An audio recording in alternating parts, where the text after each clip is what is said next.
नमस्कार मित्रांनो, तुमच्या सर्वांचं आपल्या या व्हिडिओमध्ये स्वागत आहे. सर्वसाधारणपणे आपण आपला पहिला व्हिडिओ केलेला होता, जो एक प्रकारे सांगायचं झालं तर पहिल्या 15 ते 20 प्रश्नांची आपण त्याच्याबद्दल चर्चा केली होती. त्यानंतर आपला हा दुसरा व्हिडिओ आलेला आहे. तुम्हाला ऑलरेडी सांगितलेलं होतं की 2022च्या ज्या काही सायन्स टेकबद्दलचे PYQ आहेत त्याबद्दलचा व्हिडिओ आपण तुम्हाला सर्वांना अवेलेबल करून देऊ. पहिल्या व्हिडिओमध्ये इंट्रोडक्टरी लेक्चरमध्ये सर्वात पहिल्यांदा आपण माझ्याबद्दल बघितल्यानंतर आपण बॅचबद्दल चर्चा केलेली होती की नक्की आपण हा सगळा उपक्रम कशासाठी करतोय, त्याच्या मागचा अजेंडा काय आहे किंवा तुम्हाला याच्यातनं काय मिळणार आहे. तर मला जे काही क्वेरी आल्या पहिल्या व्हिडिओनंतर त्या 2 ते 3 प्रश्नांची मी उत्तर देतो. तर लक्षात ठेवा की ज्या ज्या ठिकाणी तुम्हाला सायन्स आणि टेक हा टॉपिक आहे, म्हणजे आता कोण विचार करत असेल की सर मी कंबाईनच्या मेन्सला आहे तर करू का, तुम्हाला ऑब्व्हियसली करावं लागणार आहे. तिथे सुद्धा सायन्स टेक नव्याने किंवा इनडायरेक्टली ऑलरेडी होतं. प्रश्न विचारले जातात कंप्युटरचे, तर 5 प्रश्न 100% येतात. मग त्याच्यामध्ये जर सांगायचं झालं तर तुम्हाला कंबाईनच्या परीक्षांसाठी फायदेशीर राहील. त्यानंतर महत्त्वाचं म्हणजेच काय, काही जण म्हणतात की सर आमची ही नाही पुढची मेन्स आहे, पुढच्या मेन्सला सुद्धा सेम सिलेबस आहे, तिथे सुद्धा तुम्हाला करावंच लागणार आहे. आणि त्यानंतरही पुढे जाऊन सांगायचं असेल की जो कोणी आता विचार करतोय की आपण एक सर्वसाधारणपणे माझा सर 25चा अटेम्प्ट आहे वगैरे वगैरे, तेव्हा तर लक्षातच घ्या की आता तरी हे मेन्सला आहे. जेव्हा पॅटर्न चेंज होईल 25 नुसार आयोगाने सांगितल्याप्रमाणे, तेव्हा तर हे प्रिलिम्सलाच येणार आहे, जसं UPSCला येतं तसं. त्यामुळे ही तुम्हाला परिपूर्ण असा कोर्स असणार आहे की जेणेकरून तुम्हाला याचा फायदा होईल. दुसरी मला महत्त्वाची गोष्ट सांगावीशी वाटते की प्रत्येक जण मला विचारत होता की सर इथे करंटच्या इव्हेंट कुठे बघायला मिळतात किंवा करंटच्या इव्हेंट आपल्या ग्रुपवर शोधायच्या कशा. तुम्हाला आपल्या ग्रुपवर जायचं आहे, आदित्य गरकल @आदित्य गरकल जो टेलिग्रामवर ग्रुप आहे तिकडे जायचं आहे. त्या ग्रुपवर गेल्यानंतर तुम्हाला तिथे सर्चवर तिथे सायन्स अँड टेक्नॉलॉजी असं काहीतरी सर्च करायचं आहे. त्यानंतर त्याच्याशी रिलेटेड जेवढ्या काही बीट्स आहेत, मी त्याला नंबरिंग सुद्धा करत आहे, त्या बीट्स तुम्हाला तिथे अवेलेबल होऊन जातील. याचा फायदा तुम्हाला करंटच्या गोष्टींमध्ये क्लिअर कट आयडिया येण्यासाठी होईल. आणि जसं आपण सांगितलंय तसं 3 जुलैला सर्वसाधारणपणे हा कोर्स आपला सुरू होतोय. 3 जुलैपर्यंत तुमच्याकडे 2 सोप्या विषय म्हणजे 2 सोपे टॉपिक आणि 1 कठीण टॉपिक यांचे पूर्णपणे लेक्चर अवेलेबल होतील. त्यानंतर आपण एक टप्प्याटप्प्याने तुम्हाला काही स्ट्रॅटर्जी सांगणार आहे प्रत्येक लेक्चरमध्ये, प्रत्येक टॉपिकबद्दल. ती तुम्हाला फॉलो करायची आणि मगच दुसरा व्हिडिओ बघायचा आहे. आपण ते इतरांसारखं देठगुजरीपणा करणार नाही की मी सर्व व्हिडिओ टाकले, तुम्ही या कधीही बघा कधीही चला, असा अभ्यास होत नाही. अभ्यासाला एका शिस्तीची गरज असते. त्यामुळे प्रत्येक टॉपिक आणि त्याच्यामध्ये सांगितलेल्या गोष्टी तुम्ही केल्यानंतरच पुढच्या टॉपिकला हात तुम्ही लावायचा आहे, हे मी तुम्हाला सांगू इच्छितो. दुसरी आणि तिसरी महत्त्वाची गोष्ट मला तुम्हाला सांगावीशी वाटते की काही जण मला विचारत होते की सर मार्केटमधलं पुस्तक वाचून चालणार आहे का. तर मी तुम्हाला त्याच्यासाठीच सांगतोय की हे PYQ व्हिडिओ आपण त्याच्यासाठीच करतोय. हा PYQचा पेपर बघा आणि तुम्ही सर्वसाधारणपणे मार्केटमधल्या पुस्तकांकडे बघा. जर तुमचे 15 पेक्षा जास्त सुटत असतील तर तुम्हाला तुमचं उत्तर मिळेल.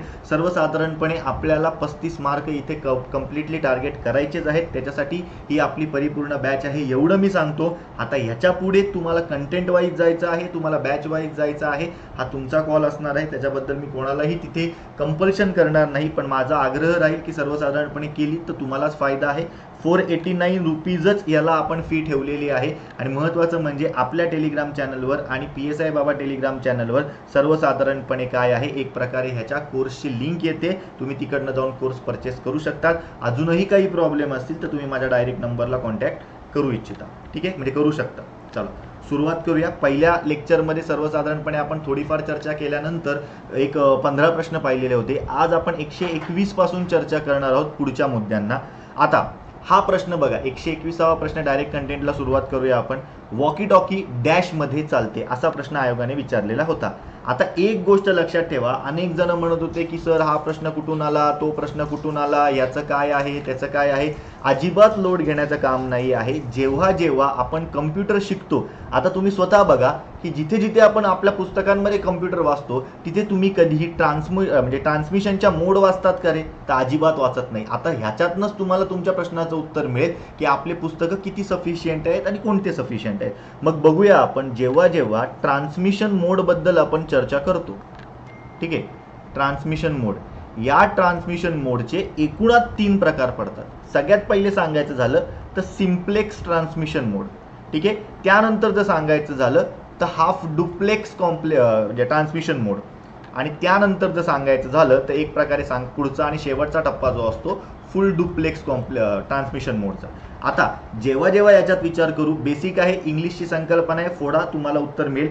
सिम्प्लेक्स ट्रान्समिशन मोड म्हणजे काय, की समजा एक डिव्हाइस आहे ए नावाची, दुसरी डिव्हाइस आहे बी नावाची, इथून इथे जेव्हा एक मार्गी एखादी माहिती पाठवली जाते, असाच तुम्ही विचार करा. सिग्नल वगैरे असतात ते, पण आपण असं समजूया की ए वरनं ए नावाचं एक व्यक्ती किंवा ए नावाची एक डिव्हाइस आहे, ती बी नावाच्या डिव्हाइसला एखादी इन्फॉर्मेशन पाठवते. ती एक मार्गानेच चालते, म्हणजे एका वेळी एकाच दिशेने ते जाणार आहे. ठीक आहे, एका वेळी एकाच दिशेने, आणि इथे सगळ्यात महत्वाचं काय, एकाच दिशेने, वन डायरेक्शन ओनली. इथे बीला जर ए ला उत्तर पाठवायचं असेल ना, तर नवीन सिस्टीम किंवा नवीन एक प्रकारे पाथवे काय करावा लागणार आहे, तयार करावा लागणार आहे, जर बीला एकडे परत त्याचं उत्तर पाठवायचं असेल तर. म्हणजेच काय, सिम्प्लेक्स ट्रान्समिशन मोडमध्ये काय होतं, की माहितीची जी देवाणघेवाण होते किंवा आदान प्रदान होतं, ते सर्वसाधारणपणे एकाच डायरेक्शनमध्ये होतं. त्यानंतर याच्याच पुढे जाऊन आपण बघूया, आधी सगळ्यात पहिल्यांदा फुल डुप्लेक्स मोड काय आहे. डायरेक्ट पीडीएफ आहे, एक 5-6 पानांची आहे, तेवढी जरी बघितली तरी डेटा सफिशियंट होतो. 2 ते 5 मिनिटांमध्ये बघायचं काम आहे.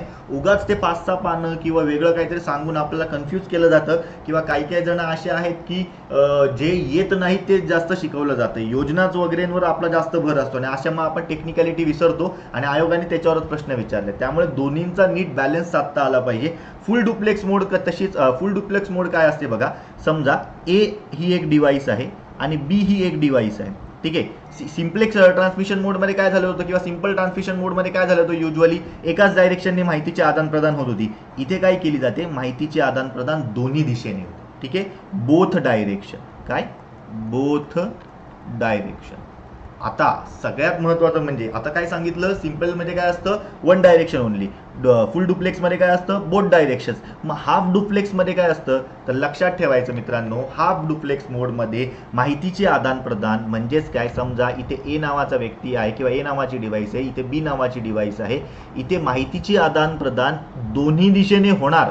इथे मी नीट लिहितोय बघा, बोथ डायरेक्शननी होणार, पण ॲट ए टाइम एकच, at a time only one. मग आपण जेव्हा वॉकी टॉकी लहानपणी ॲज अ खेळामध्ये बघायचो किंवा आजकाल आपण मूवीज वगैरेमध्ये बघतो, तेव्हा वॉकी टॉकी म्हणजे काय असतं, एखादा व्यक्ती बोलत असतो आणि ते त्याचं बोलणं संपल्यानंतरच पुढच्या व्यक्तीला बोलायची संधी मिळते. म्हणजेच काय, हा व्यक्ती म्हणतोय, समजा आपण एक पोलिसाचा पिक्चर बघतोय, तिथे पोलीस जे सिनेरिओ दाखवलेला आहे, इकडचा एक पोलीस असतो, तो काय करत असतो, माहिती पाठवत असतो त्याच्या साहेबांना, त्याचे साहेब सुद्धा त्याला एक प्रकारे ऑर्डर पाठवत असतात. पण तुम्ही नीट बघाल तर दोघी एकाच वेळेस बोलू शकतात का, नाही. ते काय करत असतात, सर्वसाधारणपणे सांगायचं झालं तर ॲट ए टाइम एक या तत्वावर चालत असतात. म्हणून वॉकी टॉकी कसा चालतो, हाफ डुप्लेक्स मोडवर चालतो. एवढं जरी आपल्याला माहिती असलं तरी डेटा सफिशियंट इथे आहे. ठीक आहे, मग मोबाईल कसलं उदाहरण आहे, मोबाईल आपण जे काही एक प्रकारे मोबाईलचं वापरतो ते कसलं उदाहरण आहे, कमेंटमध्ये सांगा मला. ठीक आहे, मोबाईल हे कशाचं उदाहरण आपल्याला बघायला मिळतं. ठीक आहे, चला पुढचा प्रश्न बघा. ह्या पद्धतीने या प्रश्नांकडे जायचंय. नुसता हा प्रश्न या ठिकाणी या वेबसाईटवरनं आला म्हणून आपण ती वेबसाईट बघणं हे अपेक्षित नाहीये. तो प्रश्न ट्रान्समिशन मोडवर आहे, तुम्ही ट्रान्समिशन मोड, टोपोग्राफी याचा अभ्यास करणं अपेक्षित आहे. ठीक आहे, त्यामुळे या गोष्टींना कंपल्सरी फॉलो करा. पुढचं बघा, आता हा करंटचा प्रश्न आहे, हा ॲज इट इज करंटचा प्रश्न आहे. याच्याबद्दल कुठलीच दुसरी अशी आपण म्हणू शकत नाही की हा बाबा वेगळ्या अँगलने आलाय वगैरे. डॉट करंटचा प्रश्न आयोगाने विचारलेला आहे. चर्चेतले सगळे मुद्दे होते. कदाचित तुम्ही एक प्रकारे काही, ठीक आहे याच्यामधले काही फॅक्च्युअल डेटा आहे, पण कदाचित तुम्ही करंटच्या पुस्तकांमध्ये याच्याबद्दलची इन्फॉर्मेशन वाचली असेल. काय बघा, लोकांना त्यांच्या मुलांच्या भविष्यासाठी सर्वोत्तम निर्णय घेण्यास मदत करणारी खालीलपैकी कोणती निर्णय समर्थन प्रणाली आहे. सरसकट सांगायचं झालं तर याचं उत्तर काय आहे, सारांश असं आपल्याला बघायला मिळतं. काय आहे सारांश, किंवा बाकीच्या पॉईंट ऑफ व्ह्यू किंवा बाकीचे पोर्टल्स नक्की कशासाठी काम करतात ते आपण बघूया. या सगळ्यांमध्ये सगळ्यात चर्चेत असलेलं किंवा या सगळ्यांमध्ये सगळ्यात जास्त आपल्याला माहिती असलेलं कुठलं आहे तर शाळा सिद्धी. आपण वेळोवेळी ऐकत असतो. शाळा सिद्धी काय आहे की एक प्रकारे सांगायचं झालं तर ज्या काही शैक्षणिक संस्था आपल्याला बघायला मिळतात, या शैक्षणिक संस्थांचं म्हणजे एज्युकेशनल इन्स्टिट्यूशनचं इव्हॅल्युएशन म्हणजे त्यांच्याबद्दलचं मूल्यमापन करण्यासाठी आपल्याला काय बघायला मिळतं, शाळा सिद्धी बघायला मिळतं. त्यानंतर जर सांगायचं झालं ई पाठशाळा, याच्यामध्ये तर नावातच आहे, जे काय आहे ते ऑनलाईन पद्धतीची जी गॅलरी वगैरे बघायला मिळते मिळते किंवा ऑनलाईन पद्धतीची लायब्ररी वगैरे बघायला मिळते, याच्या माध्यमातून आपल्याला बघायला मिळतं. त्यानंतर सारांश जो आहे, हा सारांशमध्ये याच्याबद्दलची माहिती सांगितली आहे. इथे काय होतं, हे युजली काय आहे की जे CBSE आपल्याकडे बोर्ड आहे बघा, SSC बोर्ड असतं महाराष्ट्रासाठी, ते म्हणजे स्टेट बोर्ड आहे, किंवा एक प्रकारे कन्सिडर करायचं झालं तर आपलं दुसरं म्हणजे काय CBSE बोर्ड आहे, त्यानंतर तिसरं काय ICSE आहे. ह्याच्यापैकी जे CBSE बोर्ड आपल्याला बघायला मिळतं, या CBSE बोर्डशी ॲफिलिएटेड असलेल्या शाळांबद्दलची इन्फॉर्मेशन पालकांना आणि एक प्रकारे कन्सिडर करत असताना शाळांना पालकांबद्दलची इन्फॉर्मेशन अशी एकमेकांना इन्फॉर्मेशन देऊन एक प्रकारे पालकांना त्यांच्या मुलाच्या भविष्यासाठी कुठली शाळा योग्य आहे हे ठरवण्यासाठी मदत करतं कोण, तर शाळा सिद्धी पोर्टल. आणि स्वयंप्रभा आपण बघितलेलं आहे, DTH चॅनल आपल्याला बघायला मिळतो ऑनलाईन एज्युकेशनच्या बाबतीमधलं. हे या पद्धतीने तुम्ही बघणं अपेक्षित आहे. एकच सर्च करायचं आहे तुम्हाला, एक सोपा सर्च असतो ज्याच्या माध्यमातून आपल्याला व्हेरियस पोर्टल्स बघायला मिळतात. बॅचमध्ये तो सांगणार आहे तेवढाच करायचा. साधारणतः 5 ते 10 वेळा तुम्ही ते पोर्टल बघितले तर तुम्हाला त्याच्याबद्दलची इन्फॉर्मेशन लक्षात राहते, पाठ राहते. असे प्रश्न आले तर तुमचे एक प्रकारे चुकत नाही, एवढं फक्त लक्षात घेणं अपेक्षित आहे. ठीक आहे, चला पुढे जाऊया. काय आहे बघा पुढचा प्रश्न. मशीन लर्निंग सिस्टीम जी लेबल नसलेल्या डेटामधून लपलेली रचना शोधण्याचा प्रयत्न करते ती सिस्टीम डॅश नावाने ओळखली जाते. आता जेव्हा जेव्हा आपण मशीन लर्निंग बद्दल चर्चा करत असतो, आता तुम्हाला सांगतो आपल्याला पुस्तकांमध्ये काय दिलेलं असतं माहिती आहे का, फक्त लँग्वेजेस दिलेले असतात. लँग्वेजेस पाठ करा, लँग्वेजेस इन कम्प्युटर्स, मग त्याच्यामध्ये आपण पाठ करतो C काय आहे, C++ काय आहे, .NET काय आहे, जावा काय आहे. ते एवढं विचित्र आहे त्याचा, आणि टेक्निकली तो एक पार्ट आहे मशीन लर्निंगचा. ठीक आहे, ते अल्गोरिदम्स आहेत. मग मशीन लर्निंगच्या बाबतीमधली तरतूद काय आहे त्याच्याबद्दलची ते आपल्याला अँगल विचारलेला आहे. तर लक्षात ठेवायचं कन्सिडर करत असताना मशीन लर्निंग मधले आपल्याला किंवा ज्या काही लर्निंगच्या पद्धती आहेत त्याच्यामध्ये आपल्याला 3 पॅराडिग्म्स बघायला मिळतात मशीन लर्निंगचे. सगळ्यात पहिला असतो सुपरवाइज लर्निंग. ठीक आहे, सुपरवाइज लर्निंग. दुसरा आपल्याला बघायला मिळतो, सुपरवाइज असेल तर दुसरा कुठला असणार आहे, ऑब्व्हियसली अनसुपरवाइज, जो युजली त्याच्यामध्ये येत नाही. आणि तिसरा आपल्याला बघायला मिळतो रिइन्फोर्समेंट लर्निंग. आता तुम्ही म्हणाल सर सेमी सुपरवाइज लर्निंग काय आहे, असं टेक्निकली अस्तित्वात नाही मशीन लर्निंगच्या 3 पॅराडिग्म्स मध्ये. मग सुपरवाइज लर्निंग मध्ये काय आहे की एक प्रकारे कन्सिडर करत असताना जो काही लेबल डिसेंट्स असतो आणि त्या लेबल डिसेंट्सच्या माध्यमातून जो काही एक प्रकारे क्लासिफाईड डेटा तयार करण्यासाठी ज्याचा वापर केला जातो तर त्याला आपण काय म्हणतो, सुपरवाइज लर्निंग म्हणतो. दुसरं काय आहे, अनसुपरवाइज लर्निंग. मग इथे काय आहे, जो डेटा लेबल नसतो तो. ठीक आहे, आता मगाशी काय सांगितलं तुम्हाला, लेबल असलेला डेटा कुठला, सुपरवाइज लर्निंग. मग लेबल नसलेला डेटा कुठला मित्रांनो, डोळे झाकून लिहा, अनसुपरवाइज लर्निंग. बाकी लोड घेण्याचं काहीच काम नाही. या संकल्पना काय तुम्हाला एका सोप्या शब्दामध्ये मी सांगतो. समजा कधी तुम्ही गुगलवर चेक करून बघा होतं, गुगलवर तुम्ही समजा शोधत असाल शूज. ठीक आहे, शूज फॉर मेन असा तुम्ही सर्च केला. आपले सर्च मराठी माध्यम MPSC विद्यार्थी काही प्रमाणात हे असेच असतात, काही जण चांगले करतात पण 90% मध्ये शूज फॉर मेन असा सर्च करा. तुम्ही जेव्हा असा सर्च कराल त्यानंतर तुम्ही थोड्या वेळाने तुमचं फेसबुक असेल, ठीक आहे, तुमचं थोड्या वेळाने तुमचं इंस्टाग्राम असेल, ठीक आहे, याच्यामध्ये जावा. 4-5 पोस्ट बघितल्यानंतर तुम्हाला एक स्पॉन्सर्ड पोस्ट येते. त्या स्पॉन्सर्ड पोस्टमध्ये तुम्हाला मल्टिपल ऑप्शन्स बघायला मिळतात, मल्टिपल त्या पोस्ट असतात एकाच पोस्टमध्ये, आणि तिथे तुम्हाला शूजचे वेगवेगळे ब्रँड, शूजचे वेगवेगळे प्रकार बघायला मिळतात. मग हे काय झालं तुमचं, तुम्ही जेव्हा इथे लेबल्ड सर्च केला की ज्याच्या माध्यमातून त्या मशीनला कळालं किंवा त्या सिस्टीमला कळालं तुम्हाला शूजची अपेक्षा आहे, तुम्ही काय केलं, शूज तुम्हाला त्यांनी काय केलं, शूज बद्दलचे ऑप्शन पाठवले. हा एक प्रकार झाला. आजकाल जे डेटा सायन्स सर्च येते ना, जो काही तुम्ही युट्यूबचा व्हिडिओ लावला तर दर 5व्या व्हिडिओमध्ये तुम्हाला विचारतात तुम्हाला डेटा सायंटिस्ट व्हायचं आहे का. मग उद्या उठून त्याच्यामधली जी काही तरतूद आहे किंवा डेटा सायन्सचा आणि त्याचा संबंध कसा आहे, मशीन लर्निंगचा तो कसा भाग येतो, हे आपण सर्व बॅचमध्ये बघून घेणार आहोत, कारण याच्यावर प्रश्न येऊ शकतो. हा प्रश्न तुम्हाला लक्षात ठेवायचा, artificial intelligence, virtual reality, augmented reality, data science सध्या जे चर्चेत आहे त्याच्याबद्दल विचारलेला आहे. हे माहिती असणं अपेक्षित आपल्याला आहे. ठीक आहे, या प्रश्नाचं उत्तर ऑप्शन क्रमांक 2 हे आयोगाने आपल्याला दिलेलं आहे. पुढे बघूया आपण कन्सिडर करायचं झालं तर हा सुद्धा आपल्याला करंटचा प्रश्न आहे आणि याच्याबद्दलचा सुद्धा डेटा अनेकदा चर्चेत होता. मला नाही वाटत त्याच्याबद्दल कोणाला डाऊट असेल. ॲटलिस्ट डिजिलॉकर हे लोकांना माहिती असतं, ॲटलिस्ट शोधगंगा हे लोकांना माहिती असतं. याच्यावरनं तुमचं उत्तर निघू शकतं. डिजिलॉकर काय आहे, आता याच्यामध्ये लॉकर म्हणजे काय, साठवून ठेवणे, साठवणे. मग आता एक प्रकारे कन्सिडर करत असताना लॉकरमध्ये कशा कशाचा वापर केला जातो? सर्टिफिकेट साठवणे, वितरण व पडताळणी करण्याचे व्यासपीठ. बचं 4 लावा, बच्या 4नेच उत्तर निघतंय ऑलमोस्ट. नाही निघते, 2 ऑप्शन कट होत आहेत तुमचे, हे 2 ऑप्शन कट झाले. दुसरा तुम्हाला मी काय सांगितलं, आयतं काय दिलंय का लगेच शोधायचं. एचं 1 दिलंय, एचं 2 दिलंय, सीचं 4 दिलंय, सीचं 3 दिलंय, म्हणजे आयोगाने दुसरा ऑप्शन आयता दिलेला नाही. मग शोधगंगा हे युजली आपल्याला माहिती आहे. शोधगंगेच्या बाबतीमध्ये सांगायचं झालं नाही, ते ऍक्च्युली बघा आयोगाने डीचा 1 हा पर्याय आपल्याला आयता दिलेला आहे. शोधगंगा काय आहे? पीएचडी प्रबंधांची साठवण. इथपर्यंत आपण येऊन पोहोचतो. आता पुढे काय आहे? विद्वान आणि साक्षात. आता याच्यामध्ये बघायचं झालं तर शिक्षण सुलभ करण्यासाठीचं पोर्टल आणि अग्रगण्य वैज्ञानिक आणि संशोधकांचा डेटाबेस असा ऑप्शन तुम्हाला इथे नमूद करून दिलेला बघायला मिळतो. मग मला सांगा, विद्वान म्हणजेच काय रे पोरांनो? विद्वान या शब्दाचा अर्थ काय? अग्रगण्य व्यक्ती. मग त्याच्यामध्ये वैज्ञानिक वगैरे कोणीही असू शकतात. मग विद्वानला तुम्ही सरळ या ऑप्शनने लावा, डायरेक्ट तुमचं उत्तर निघतं. ऑप्शन क्रमांक अचं 3 लावल्यानंतर ऑप्शन क्रमांक 2 हे आयोगाने दिलेलं आहे. एक काम करायचं, एक सोपी पद्धत आहे. 2018ला मला आठवतं, काही जण जे कंबाईनचा विचार करतात त्यांच्यासाठी मी सांगतो, 2018ला आयोगाने 5च्या 5 कम्प्युटरवर जे काही प्रश्न होते आपल्याला, हे सर्व करंटच्या बाबतीमध्ये विचारले. त्यानंतर सुद्धा जर सांगायचं झालं तर 2021 पासून आयोगाने राज्यसेवेला एकदम म्हणजे म्हणतो ना आपण त्याला की सिस्टमॅटिक आणि एकदम कम्प्युटरशी रिलेटेड फॅक्च्युअल प्रश्न विचारायला सुरुवात केलेली आहे. कम्पॅरेटिव्हली असे काही करंटचे मुद्दे ह्या वर्षी आयोगाने दोघांमधला कुठेतरी सुवर्ण मध्य काढलेला आपल्याला बघायला मिळतो. त्यामुळे जे काही करंट आहे, जे काही कम्प्युटरच्या बाबतीमधली इन्फॉर्मेशन आहे, पोर्टल्स किंवा जे काही कार्यक्रम असतात, उपक्रम असतात, ते आपल्याला माहिती असणं कंपल्सरी गरजेचं आहे. त्याच्याबद्दलची लिस्ट सुद्धा आहे आपल्याकडे, ती तुम्हाला बॅचमध्ये नोट्सच्या स्वरूपामध्ये प्रोव्हाइड केली जाणार आहे. ती तिकडनं बघितली आणि तुम्हाला एक सर्च करायला सांगणार आहे तरी त्याचा फायदा होऊ शकतो. आणि दुसरी मला महत्त्वाची गोष्ट सांगायची आहे, आजकाल जे काही आपल्याकडे नाव हे जे योजनेला दिलं जातंय, एखाद्या कार्यक्रमाला दिलं जातंय, तर त्या नावाबद्दलचा अर्थ कुठे ना कुठेतरी त्याला लागतोय. जर तुम्हाला येत नसेल तर त्या मूळ शब्दाचा अर्थ शोधायचा प्रयत्न करा, तुम्ही उत्तरापर्यंत पोहोचण्याचे चान्सेस जास्त असतात. ठीक आहे, या पद्धतीने तुम्ही एक प्रकारे लॉजिकली जाऊ शकता, एवढं लक्षात इथे ठेवायचं. ठीक आहे, ऑप्शन 2 करंटचा मुद्दा होता. जास्त काही स्पेसिफिक म्हणतो ना आपण की म्हणजे कन्सेप्च्युअल काही चर्चा करण्यासारखं याच्यामध्ये नव्हतं.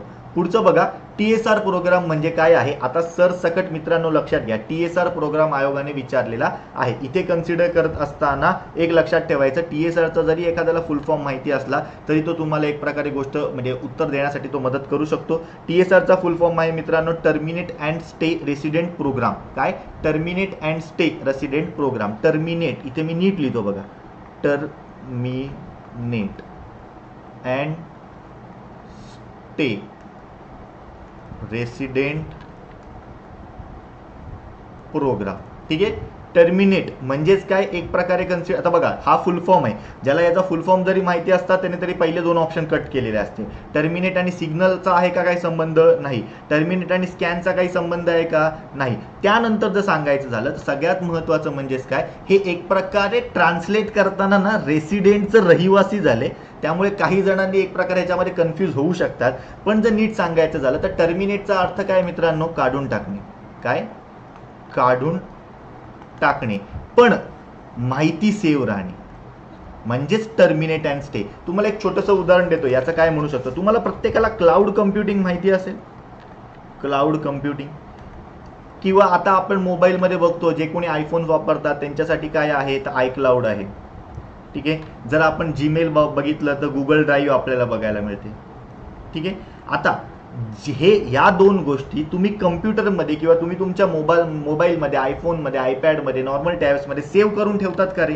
तुम्ही ते ॲप डाउनलोड करतात. ठीक आहे, एक लक्षात ठेवा, तुम्ही ते ॲप डाउनलोड करतात. उद्या उठून तुम्ही जर कम्प्युटरमधला 10 GB तुमचा जो काही फोटो व्हिडिओचा डेटा आहे तो तुमच्या मोबाईलमधनं एक प्रकारे iCloudमध्ये किंवा गुगल ड्राईव्हमध्ये तुम्ही सेव्ह करून घेतला आणि हा 10 GB तुम्ही जर एक प्रकारे डिलीट केला तर उद्या उठून तुमच्या कम्प्युटरमधनं एक प्रकारे 10 GB जागा तुम्हाला रिकामी झालेली बघायला मिळेल.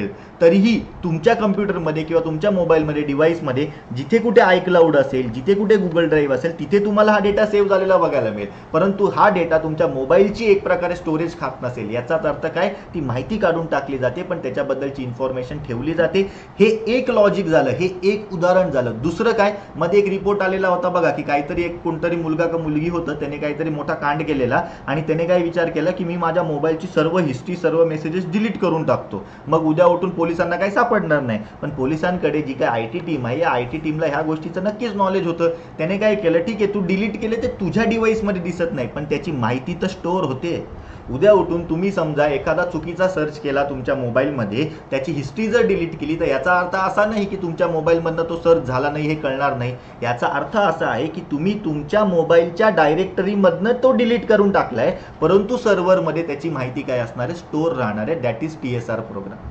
ठीक आहे, हे एकदम सोपं उदाहरण आहे आणि तुम्हाला एक प्रामाणिकपणे सांगतो, जेणे कोणी कम्प्युटर शिकलाय हे त्यालाच साधारणतः सांगता येऊ शकतं. असे अनेक आहेत, अशी अनेक गोष्टी बघायला मिळतात. त्यातल्या त्याच्या परीक्षेच्या दृष्टीने महत्त्वाच्या आहेत, 11वी-12वीच्या पुस्तकांमधल्या किंवा ICMUच्या पुस्तकांमधल्या, त्याच्याबद्दल आयोगाचा जो फोकस असतो तो डेटा आपण कव्हर करणार आहोत. मग आपल्याला कळेल आपले प्रश्न 10 पैकी किमान 7-8 कसे बरोबर येतील ते.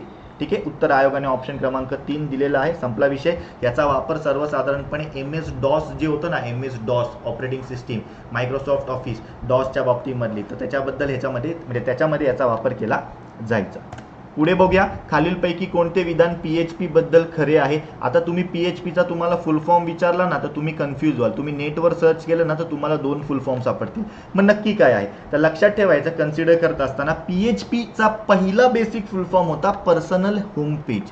काय, पर्सनल होम पेज. तुम्ही म्हणाल सर इंटरनेटवर सर्च केलं काहीतरी वेगळं येतं. ऑब्व्हियसली मी काय म्हटलंय, हा पहिला फुल फॉर्म होता. मी म्हटलंय का हा एकूणातला एकमेव फुल फॉर्म होता? अजिबात नाही. मग आता सगळ्यात पहिल्यांदा सांगायचं झालं तर PHP काय आहे, PHP एक प्रकारची स्क्रिप्टिंग लँग्वेज आहे, स्क्रिप्टिंग भाषा आहे. स्क्रिप्टिंग भाषा असणारा ऑप्शन शोधा आणि बाकीचे ऑप्शन कट करा. हा ऑप्शन गेला, हा ऑप्शन गेला. इथे काय आहे, स्क्रिप्टिंग भाषा शब्द आहे, इथे काय आहे, स्क्रिप्टिंग भाषा शब्द आहे. पण कन्सिडर करायचं झालं तर सगळ्यात महत्त्वाचं म्हणजे ही एक सर्व्हर साईडवर वापरली जाणारी स्क्रिप्टिंग भाषेची एक आपल्याला पद्धत बघायला मिळते किंवा एक तत्व बघायला मिळतं. मग क्लायंट साईडला काय वापरलं जातं, क्लायंट साईडला जावा, पायथन, .NET यांचा वापर केला जातो. मग सर्व्हर साईडला कशाचा वापर केला जातो, PHP ही एक प्रकारच्या सर्व्हर स्क्रिप्टिंग भाषेचा काय केला जात असतो, वापर केला जात असतो. मग आत्ता सध्या सांगायचं झालं तर याचा फुल फॉर्म काय म्हणून कन्सिडर केला जातो, तर याचंच पुढचं पाऊल जे आपण म्हणतो त्याला आपण म्हणतो कन्सिडर करत असताना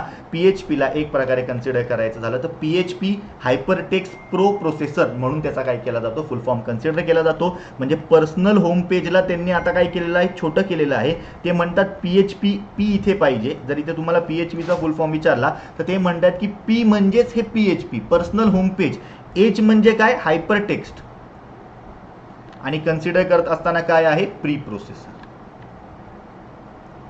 हा एवढा प्रॉपर फुल फॉर्म सांगितलेला आहे आयोगाने. आपल्याला वेळोवेळी अनेक फुल फॉर्म विचारलेले आहेत. आपल्याला आयडिया क्लिअर असणं गरजेचं आहे. आपल्याला लँग्वेज कुठल्या आहेत चर्चेच्या ते माहिती असणं गरजेचं आहे. प्लस सर्व्हर साईडवाल्या कुठल्या आहेत, त्यानंतर प्लस क्लायंट साईडवाल्या कुठल्या आहेत हे सुद्धा माहिती असणं गरजेचं आहे. हे जेव्हा तुम्हाला कळेल तेव्हा आपल्याला आयोगाचे असे प्रश्न विचारले असतात तेव्हाच ते साधारणपणे सुटतात. एवढं माहिती असणं गरजेचं सर्वसाधारणपणे राहील.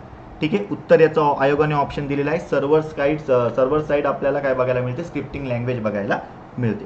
पुढचं बघा, स्टॅकिंग हब म्हणजे काय. आता स्टॅकिंग हब, स्टॅक करणे म्हणजे काय रे मित्रांनो, स्टॅक जोडणे ढोबळ मानाने, एवढंच मी तुम्हाला सांगतो. स्टॅकिंग हब म्हणजेच काय, जोडणे. स्टॅक म्हणजेच काय, जोडणे. आता इथे सांगा, कन्सिडर करायचं झालं तर स्टॅक म्हणजे कनेक्ट कनेक्ट कनेक्ट कनेक्ट, हे 4 शब्द एकत्र आले म्हणजे जोडणे जोडणे जोडणे जोडणे हा शब्द एकत्र आला. हब ही संकल्पना काय असते, एक मोठं सर्व्हर असतं. ठीक आहे, या सर्व्हरला काय केलेले असतात, अनेक छोटे छोटे सर्व्हर सर्वसाधारणपणे जोडलेले असतात. या छोट्या सर्व्हर्सला अनेक मग वेगवेगळे क्लायंट जोडलेले असतात. मग अशा वेळेस जर कन्सिडर करायचं झालं तर असा एखादा हब जो असतो त्याला जेव्हा दुसऱ्या हबशी जोडलं जातं, हे एक प्रकारचं एक पहिलं प्रतलातलं नेटवर्क समजा, ह्याला जेव्हा दुसऱ्या प्रतलातल्या नेटवर्कशी जेव्हा जोडायचं असतं, म्हणजेच काय, एक हब जो असतो हा सर्वसाधारणपणे जेव्हा दुसऱ्या हबशी जोडला जातो तेव्हा त्याला जोडणीला काय म्हणत असतो आपण, स्टॅकिंग हब म्हणत असतो. हा सुद्धा टोपोग्राफीचा एक प्रकार आहे. जेव्हा आपण टोपोग्राफी शिकू, म्हणजे टोपोग्राफीमध्ये आता तुम्हाला सांगतो की सर्वसाधारणपणे बेसिक काय शिकतो आपण, टोपोग्राफी म्हणजे काय, अशी एक प्रकारे कम्प्युटरची रचना असते. मग त्याच्यामध्ये आपण आपण स्क्वेअर टोपोग्राफी शिकतो, बस टोपोग्राफी शिकतो, त्यानंतर एक प्रकारे कन्सिडर करायचं झालं तर आपण बघायचं स्टार टोपोग्राफी शिकतो. या सर्वांचे एकत्रीकरण करून आपण काय करत असतो, मेश टोपोलॉजी शिकत असतो. पण या सर्वांच्या पुढे जाऊन सुद्धा ही टोपोग्राफी युजली कशाबद्दल चर्चा करत असते, रचनेबद्दल चर्चा करत असते, एखाद्या नेटवर्कच्या. मग त्या नेटवर्कमध्ये कुठली जोडणी असते, तर तेव्हा आपण स्टॅकिंग हब हा शब्द बघत असतो. मग प्रत्येकाला जा तुम्ही पुस्तक काढून बघा, या जर गोष्टी एक्सप्लेन केल्या असतील तरच पुस्तकावर डिपेंड राहा, नाहीतर तुम्हाला एक प्रकारे व्हॅल्यू ॲडिशन करणं ही कंपल्सरी गरजेचं आहे. कृपया या गोष्टी इग्नोर करू नका. एकदम सोप्या असतात, वरवर विचारलं जातं, फक्त ते एक प्रकारे आपल्याला सोडवता किंवा शोधता आलं पाहिजे. इकडे तुमचं काम ते बॅचमध्ये मी कव्हर करून देणार आहे. म्हणून मी तुम्हाला सांगितलं आपण ते झेडगुजरी पद्धतीने जाणार नाही आहोत की सर्वसाधारणपणे मी व्हिडिओ शूट केले, तुम्हाला पाहिजे तेव्हा बघून घ्या. प्रत्येक ठिकाणी काही लॉजिक आहे, ते लॉजिक सांगायचं तुम्हाला प्रयत्न करणार आहे की जेणेकरून तुमच्या प्रश्नांच्या उत्तरांपर्यंत तुम्ही पोहोचा. त्याचं उत्तर ऑप्शन क्रमांक 4 आयोगाने दिलेलं आहे. पुढचं बघा सेम. आता बघा एक सवय असते, ठीक आहे, प्रश्न काढणारा जो कोणी तज्ज्ञ व्यक्ती आहे, नो डाऊट तो ही इज ग्रेट, म्हणजे आपल्यापेक्षा 100% हुशार आहे, 100% नॉलेजेबल आहे. पण उद्या उठून ते सुद्धा एक प्रकारे ह्युमन आहेत, त्यांची सुद्धा काय एक सवय असेल किंवा आपली सुद्धा एक काय सवय असते, आपण एखादी इन्फॉर्मेशन घेतो, 2-4 गोष्टी बघतो आणि त्याच्या माध्यमातून मग प्रश्न तयार करत असतो. किंवा आता 5व्या वर्षापासून मी जे काही टेस्ट सिरीज करतोय त्याच्यामध्ये काय असतं, आपलं एखादी PDF डाउनलोड करायची, त्या PDF मध्ये जी काही परीक्षाभिमुख इन्फॉर्मेशन आहे ती बघायची. एक प्रश्न सुचला तर एक प्रश्न, मल्टिपल प्रश्न सुचले तर मल्टिपल प्रश्न. युजली काय होतं, मल्टिपल प्रश्न सुचतात आणि मग त्याच्यामधनं एकाची निवड केली जाते की बाबा हा प्रश्न मी विद्यार्थ्यांना विचारतो. म्हणजे ही प्रत्येकाची वेगवेगळी पद्धत आहे, पण युजली ह्युमन टेंडन्सी या प्रकारची असते. स्टॅकिंग हब नंतर पुढचाच प्रश्न बघा, सरसकट आयोगाने विचारलेला आहे टोपोलॉजी बद्दल. सरसकट आयोगाने प्रश्न विचारलेला आहे टोपोलॉजी बद्दल. Topography, topology is one and the same. नेटवर्कचे नोड्स ज्या प्रकारे एकमेकांशी जोडलेले आहेत त्या मार्गांचा संदर्भ देणारी संस्था म्हणजेच काय, टोपोलॉजी. हे सर्वांना आपल्याला माहिती असतं. या टोपोलॉजीमध्ये काय असतात, कनेक्शन्स असतात आणि या टोपोलॉजीमुळे काय तयार होतं, एका सिस्टीमचं नेटवर्क तयार होतं. या कनेक्शनच्या माध्यमातून त्या सिस्टीममध्ये किंवा त्या नेटवर्कमध्ये असणाऱ्या सर्व डिव्हाइस मधला काय केला जातो, परस्पर संबंध एकमेकांशी जोडला जातो. हे चारही ऑप्शन बघा मी अशीच एक्सप्लेन केले. काय म्हणतोय मी, नेटवर्कचे नोड्स ज्या प्रकारे एकमेकांशी जोडलेले आहेत त्या मार्गांचा संदर्भ देणारी संज्ञा म्हणजे टोपोलॉजी. टोपोलॉजीमध्ये काय असतात, वेगवेगळे कनेक्शन्स असतात. कशात कनेक्शन्स असतात, वेगवेगळ्या डिव्हाइसमध्ये असतात. या कनेक्शनच्या माध्यमातून डिव्हाइसचं काय ठरत असतं, नेटवर्क ठरत असतं आणि त्या नेटवर्कमध्ये असलेल्या सर्व डिव्हाइसचं या टोपोलॉजी माध्यमातून, या कनेक्शन माध्यमातून काय जोडत असतो, परस्पर संबंध जोडत असतो. आता सांगायचं तात्पर्य मगाच कुठल्या कुठल्या असतात, सरसकट असतात, स्टेट टोपोलॉजी असते, ठीक आहे, त्यानंतर बस टोपोलॉजी असते, रिंग टोपोलॉजी असते, स्टार टोपोलॉजी असते कन्सिडर करायची झाली. या सर्वांचे एकत्रीकरण जर होत असेल एखाद्या ठिकाणी तर ती मेश टोपोलॉजी असते. आयोगाने आपल्याला याचे प्रत्येकाचे फायदे विचारले, ठीक आहे, किंवा या प्रत्येकाचे गुणधर्म विचारलेत. मग हे आपल्याला गुणधर्म आणि फायद्यांच्या माध्यमातून व्हॅरी करता आलं पाहिजे, हे एक प्रकारे डिफरन्शिएट करता आलं पाहिजे. जर ते करायला जमलं तर आपले प्रश्न जास्तीत जास्त बरोबर येते. ठीक आहे, उत्तर सोपं होतं प्रश्न. टोपोलॉजी हे आपलं सरसकट उत्तर इथे आहे. अनेकांनी नेटवर्कचे नोड्स या संदर्भामुळे डायरेक्ट नेटवर्क असा ऑप्शन दिला, परंतु प्रत्येक वेळेस डायरेक्टली काही माहिती नसताना उत्तर निघेलच अशी आशा नसते. त्यामुळे कृपया बेसिक नॉलेजवर फोकस करा, तिकडनंच प्रश्न सर्वसाधारणपणे येतात, उगाच घाबरून जायचं नाही. आता हा प्रश्न आहे बघा, काय KNN विचारलेला आहे. काही जणांनी याचा एक प्रकारे उच्चारच कसा केलेला आहे, कन्सिडर करत असताना केनान म्हणून उच्चार केला. आता मित्रांनो, केनान नावाचा एक प्रकारे कोण होता, गायक होता. ठीक आहे, केनान नावाचा एक प्रकारे कोण आपल्याला बघायला मिळतो, गायक असलेला बघायला मिळतो. मग KNN काय आहे, आता कन्सिडर करायचं झालं तर हे कॅटेगोरिकल व्हेरिएबल आहे. कॅटेगोरिकल व्हेरिएबल म्हणजेच काय, युजली जेव्हा एखादा प्रोजेक्ट असतो, ठीक आहे, एखादी कुठली तरी नेटवर्क असते असं आपण समजूया, आणि त्याच्यामध्ये वेगवेगळ्या अनेक गोष्टी असतात. म्हणजे काही न्यूमरिकल गोष्टी असतील, काही व्हेरियस डेटा असेल, काही सिग्निफिकंट डेटा असेल, काही इनक्रिप्टेड, काही डिक्रिप्टेड डेटा असेल, आणि मग उद्या उठून यांच्यामध्ये जर एकमेकांशी संबंध साधायचा असेल तर KNN सारख्या पद्धतींचा वापर केला जातो. कन्सिडर करायचं झालं तर KNN म्हणजेच काय, कन्सिडर करत असताना NN चा फुल फॉर्म काय आहे आपल्याला, नियरेस्ट नेबर. म्हणजेच काय, समजा मी इकडे आहे ॲज ए एक डिव्हाइस म्हणून आणि मला एखाद्याची मदत पाहिजे, तर मी एक प्रकारे इकडे एखादी माहिती आहे, इकडे एखादी माहिती आहे, इकडे एखादी माहिती आहे, इकडे एखादी माहिती आहे आणि इकडे एखादी माहिती आहे. मग मी माहिती कुठून घेण्याचा प्रयत्न करेल की एक प्रकारे या जवळच्या माणसाकडनं, म्हणजेच काय माझ्या नियरेस्ट नेबरकडनं करेल. या पद्धतीचा इथे युजली वापर केला जातो. आणि सरसकट याच्याबद्दल जर सांगायचं झालं तर याच्यामध्ये आपण हॅमिंग डिस्टन्सचा काय करत असतो, वापर करत असतो. हॅमिंग डिस्टन्सचा युजली इथे वापर होत असलेला आपल्याला बघायला बघायला मिळतं. हॅमिंग डिस्टन्स काय आहे, metric for comparing two binary data strings, म्हणजेच काय, एक जो डेटा स्ट्रिंग आहे दुसरी डेटा स्ट्रिंग आहे. आता डेटा स्ट्रिंग युजली कम्प्युटरमध्ये कशी असते, बायनरी स्वरूपामध्ये असते. कम्प्युटरला फक्त 1 आणि 0ची भाषा कळते. मग उद्या उठून या बायनरी डेटाबेसच्या माध्यमातून जवळच्या गोष्टींमधला कम्पेअर केला जातो डेटा आणि माहितीचे आदान प्रदान काय केली जाते. युक्लिडियन पद्धत तिकडे वापरली जाते, मॅनहॅटन पद्धत वापरली जाते, पण डिस्टन्स व्हेरिएबल मोजताना हॅमिंग डिस्टन्स पद्धतीचा युजली वापर करत असतो. आयोगाने याचं उत्तर ऑप्शन क्रमांक 1 दिलेलं आहे. एवढं आपल्याला माहिती असणं गरजेचं आहे. मग ही पद्धत काय आहे, पुन्हा एकदा नेटवर्क बद्दल प्रश्न आहे. जेव्हा आपण नेटवर्क टॉपिक बघू तेव्हा आपण या सगळ्या गोष्टी बघून घेणार युजली आहोत. ठीक आहे, पुढचा प्रश्न बघा. अगेन फुल फॉर्म विचारलाय, सोपा करंटचा मुद्दा आहे मित्रांनो. ठीक आहे, स्वयंचा फुल फॉर्म काय आहे, स्वयंचा फुल फॉर्म आयोगाने विचारलेला आहे. आता स्वयं मधनं जर कन्सिडर करायचं झालं तर सरसकट आपल्याला प्रत्येकाला माहिती आहे, study web for active learning for young aspiring minds. हा प्रश्न अशाच्या असा विचारलेला होता, अशाच्या अशा एक्सप्लेन केलेला मी बघायला मिळतो आपल्या टेस्ट सिरीजच्या. जसं मी तुम्हाला डेक्कनची टेस्ट सिरीज सांगितली त्याच्याबद्दल, यावेळेस कदाचित नाही आहे ती, पण एकदा त्याच्याबद्दल मला माहिती नाही, म्हणजे मला जास्तीत जास्त फोन येत आहेत सर आहे का वगैरे, म्हणून मी हे उत्तर देतोय. परंतु तुम्ही योग्य त्या ऑथॉरिटीशी बोललात तर तुम्हाला याच्याबद्दलची जास्त माहिती मिळेल. ठीक आहे, पण स्वयं याचा फुल फॉर्म काय आहे, study webs for active learning for young aspiring minds. हा जर सांगायचं झालं तर एक प्रकारे कन्सिडर करत असताना मिनिस्ट्री ऑफ एज्युकेशन, म्हणजे सध्याची मिनिस्ट्री ऑफ एज्युकेशन, परंतु तत्कालीन मिनिस्ट्री ऑफ HRD जे आपण बघतो, ह्युमन रिसोर्स डेव्हलपमेंट, याच्या माध्यमातून 9 जुलै 2017 याची सुरुवात करण्यात आलेली होती. जो आपण मूक कार्यक्रम बघतो बघा, मूक कार्यक्रम. ठीक आहे, मूक कार्यक्रम काय बघा, Indian government massive open online course. काय, मूकचा फुल फॉर्म काय आहे, मॅसिव्ह ओपन ऑनलाईन कोर्स. याच्या माध्यमातून जर सांगायचं झालं तर सरसकट आपल्याला काय केले जातात, एक प्रकारे जे काही कोर्सेस आहेत ते मोफत अवेलेबल करून देतात. परंतु तुम्ही जो कोर्स जर केलेला असेल तिकडनं आणि तो कोर्स केल्याबद्दलची जर तुम्हाला एक प्रकारे सर्टिफिकेशन पाहिजे असेल तर त्या सर्टिफिकेशनसाठी काय करावी लागते, आपल्याला काही बेसिक फी आहे ती फीज पेड करावी लागते आणि मग तेव्हा आपल्याला ते सर्टिफिकेट मिळतं. हे एवढंच आता जरी लक्षात ठेवलं तरी डेटा सफिशियंट आहे. आपण जेव्हा पोर्टलचा इन्फॉर्मेशन बघू तेव्हा त्याच्याबद्दलची इन्फॉर्मेशन बघून घेणार आहोतच. पण इथे फुल फॉर्म विचारल्या, थोडक्यात अशा सुद्धा गोष्टी एकदा बघून घ्या. आपण वेळोवेळी HTTPचाच फुल फॉर्म आतापर्यंत पाठ करतोय, परंतु त्याच्याही पुढे जाऊन अशा कुठल्या योजना वगैरे असतील त्यांचे फुल फॉर्म एकदा पाठ करून घ्या. युजली आपल्याला कुठल्याही GS मधनं त्याबद्दलचा प्रश्न येऊ शकतो, माहिती असणं गरजेचं आहे. कदाचित कृषीमधनं PM सुमन विचारतील, सुमन नाही म्हणजे एक प्रकारे कन्सिडर कुसुम विचारतील. ठीक आहे, सुमन तुम्हाला HRD मधनं विचारतील. ठीक आहे, मग अशा वेगवेगळ्या गोष्टी आहेत तर आपल्याला माहिती असणं गरजेचं आहे आणि आयोगाने याच्या आधी फुल फॉर्म्स विचारलेले आहेत GS मध्ये, माहिती असणं गरजेचं आहे, तयारी असणं गरजेची. पुढे बघा, वनस्पतींच्या किंवा प्राण्यांच्या पेशी तसेच ऑर्गनेल्समध्ये DNAच्या वितरण करण्याकरता जेव्हा DNA नी लेपलेले पेलेट दबावाखाली झाडले जाते त्याला डॅश असे म्हणतात. अनेक जण बायोटेक शिकवत नाहीत, अनेक जण बायोटेकला हात घालत नाही, पण मी म्हणेन जर तुमचं बेसिक लॉजिक क्लिअर असेल. काल मला एकाचा फोन आलेला होता बॅच संदर्भात आणि मग ते असे होते की सर तिकडे काही असं फॅक्च्युअलच डेटा आहे, मग आम्ही ते पाठच करतो. मी आणि त्याने सांगितलं होतं की मी काही एक पुस्तक आहे ते 4-5 पानांमध्ये का 10-12 पानांमध्ये बसवलं. मी म्हटलं की त्या पुस्तकामधला डेटा इनफ नाहीये म्हणून ते 4-5 पानांमध्ये बसले किंवा 10-12 पानांमध्ये बसले.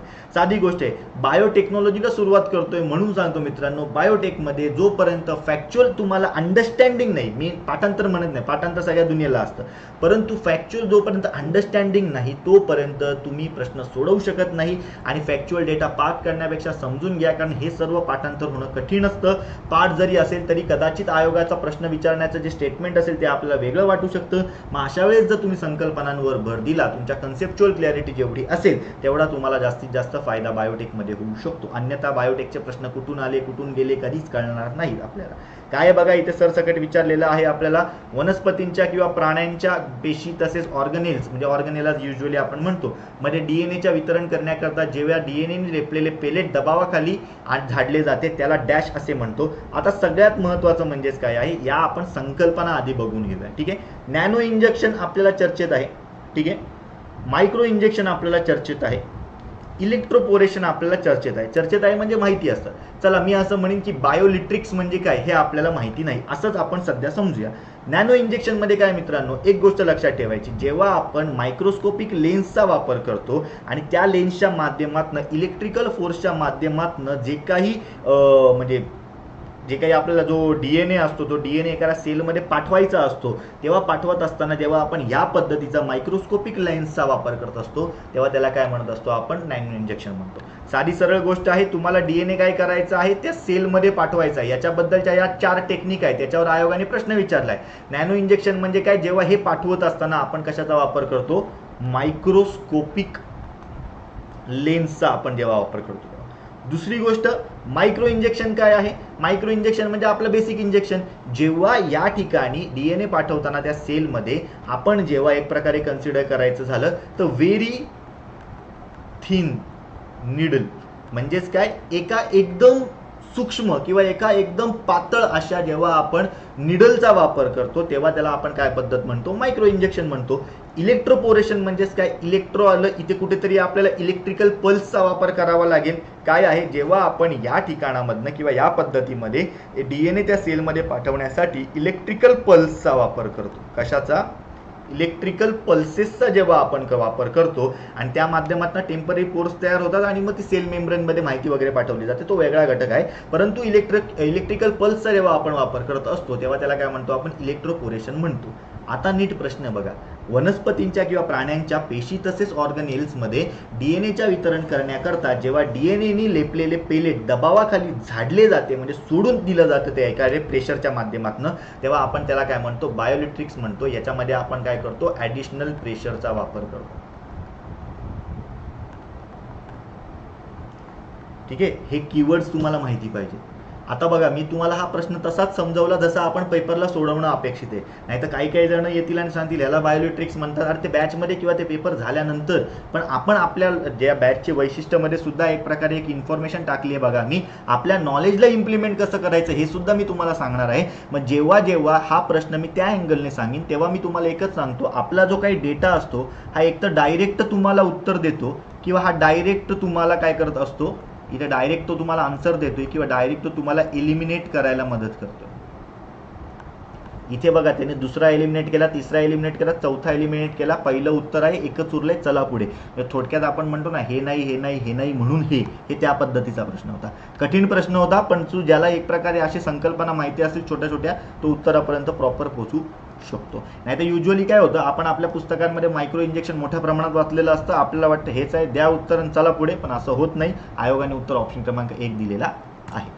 पुढे बघा, PTC मध्ये pH 5.0 ते 6.0 परिमाण घेऊन, परिमाण म्हणजे जी व्हॅल्यू घेऊन, हे उतिसंवर्ध माध्यमाकरता अनुकूलतम मानले जाते. त्यापेक्षा उच्चतर pH परिमाणात डॅश दिसून येते, तथापि निम्न परिमाणात हा निर्णय संभवतो. आता हा प्रश्न अगदी कठीण आहे, म्हणजे एकदम one of the toughest question असं आपण म्हणूया. हे असले प्रश्न लागले तर लागले, नाही लागले तरी चालणार आहे, पण हा प्रश्न आपण सोडवायचा कसा, त्या मोमेंटला तुम्ही काय विचार करणं अपेक्षित होतं हे मी तुम्हाला सांगतो. मी अजिबात म्हणत नाही की त्या मोमेंटला तुम्ही हाच विचार करा, नाही जमू शकत मित्रांनो. काही गोष्टींना आपल्याला लिमिटेशन आहे, ते सांगायचा इथे मी प्रयत्न करतोय. पण बेसिकली जेव्हा आपण बघतो तेव्हा ह्या गोष्टींना आपण सोडवायचं काम करूया किंवा सोडवण्याचा प्रयत्न करूया. आपण pH ची व्हॅल्यू बघतो, pH कुठे असतो, 7 ला कसा असतो रे मित्रांनो, न्यूट्रल असतो.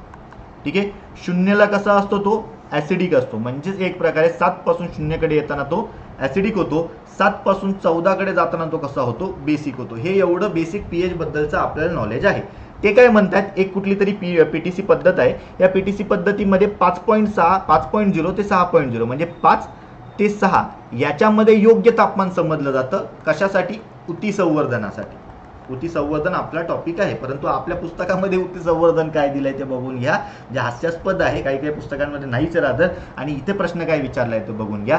मग जेव्हा आपण असं बघतो, उतिसंवर्धनाचा हा मुद्दा विचारलेला आहे. 5 ते 6 तुम्हाला एकदम चांगलं सांगितलंय, पण ते काय म्हणतात आता, त्यापेक्षा उच्चतर pH प्रमाणात म्हणजे 6 पेक्षा जास्त उच्चतर प्रमाणामध्ये काय परिणाम वाढेल आणि 5 पेक्षा कमी म्हणजे निम्न परिमाणामध्ये काय निर्णय संभवतो. आता साधी गोष्ट आहे मित्रांनो, बाकी सगळं सोडून द्या.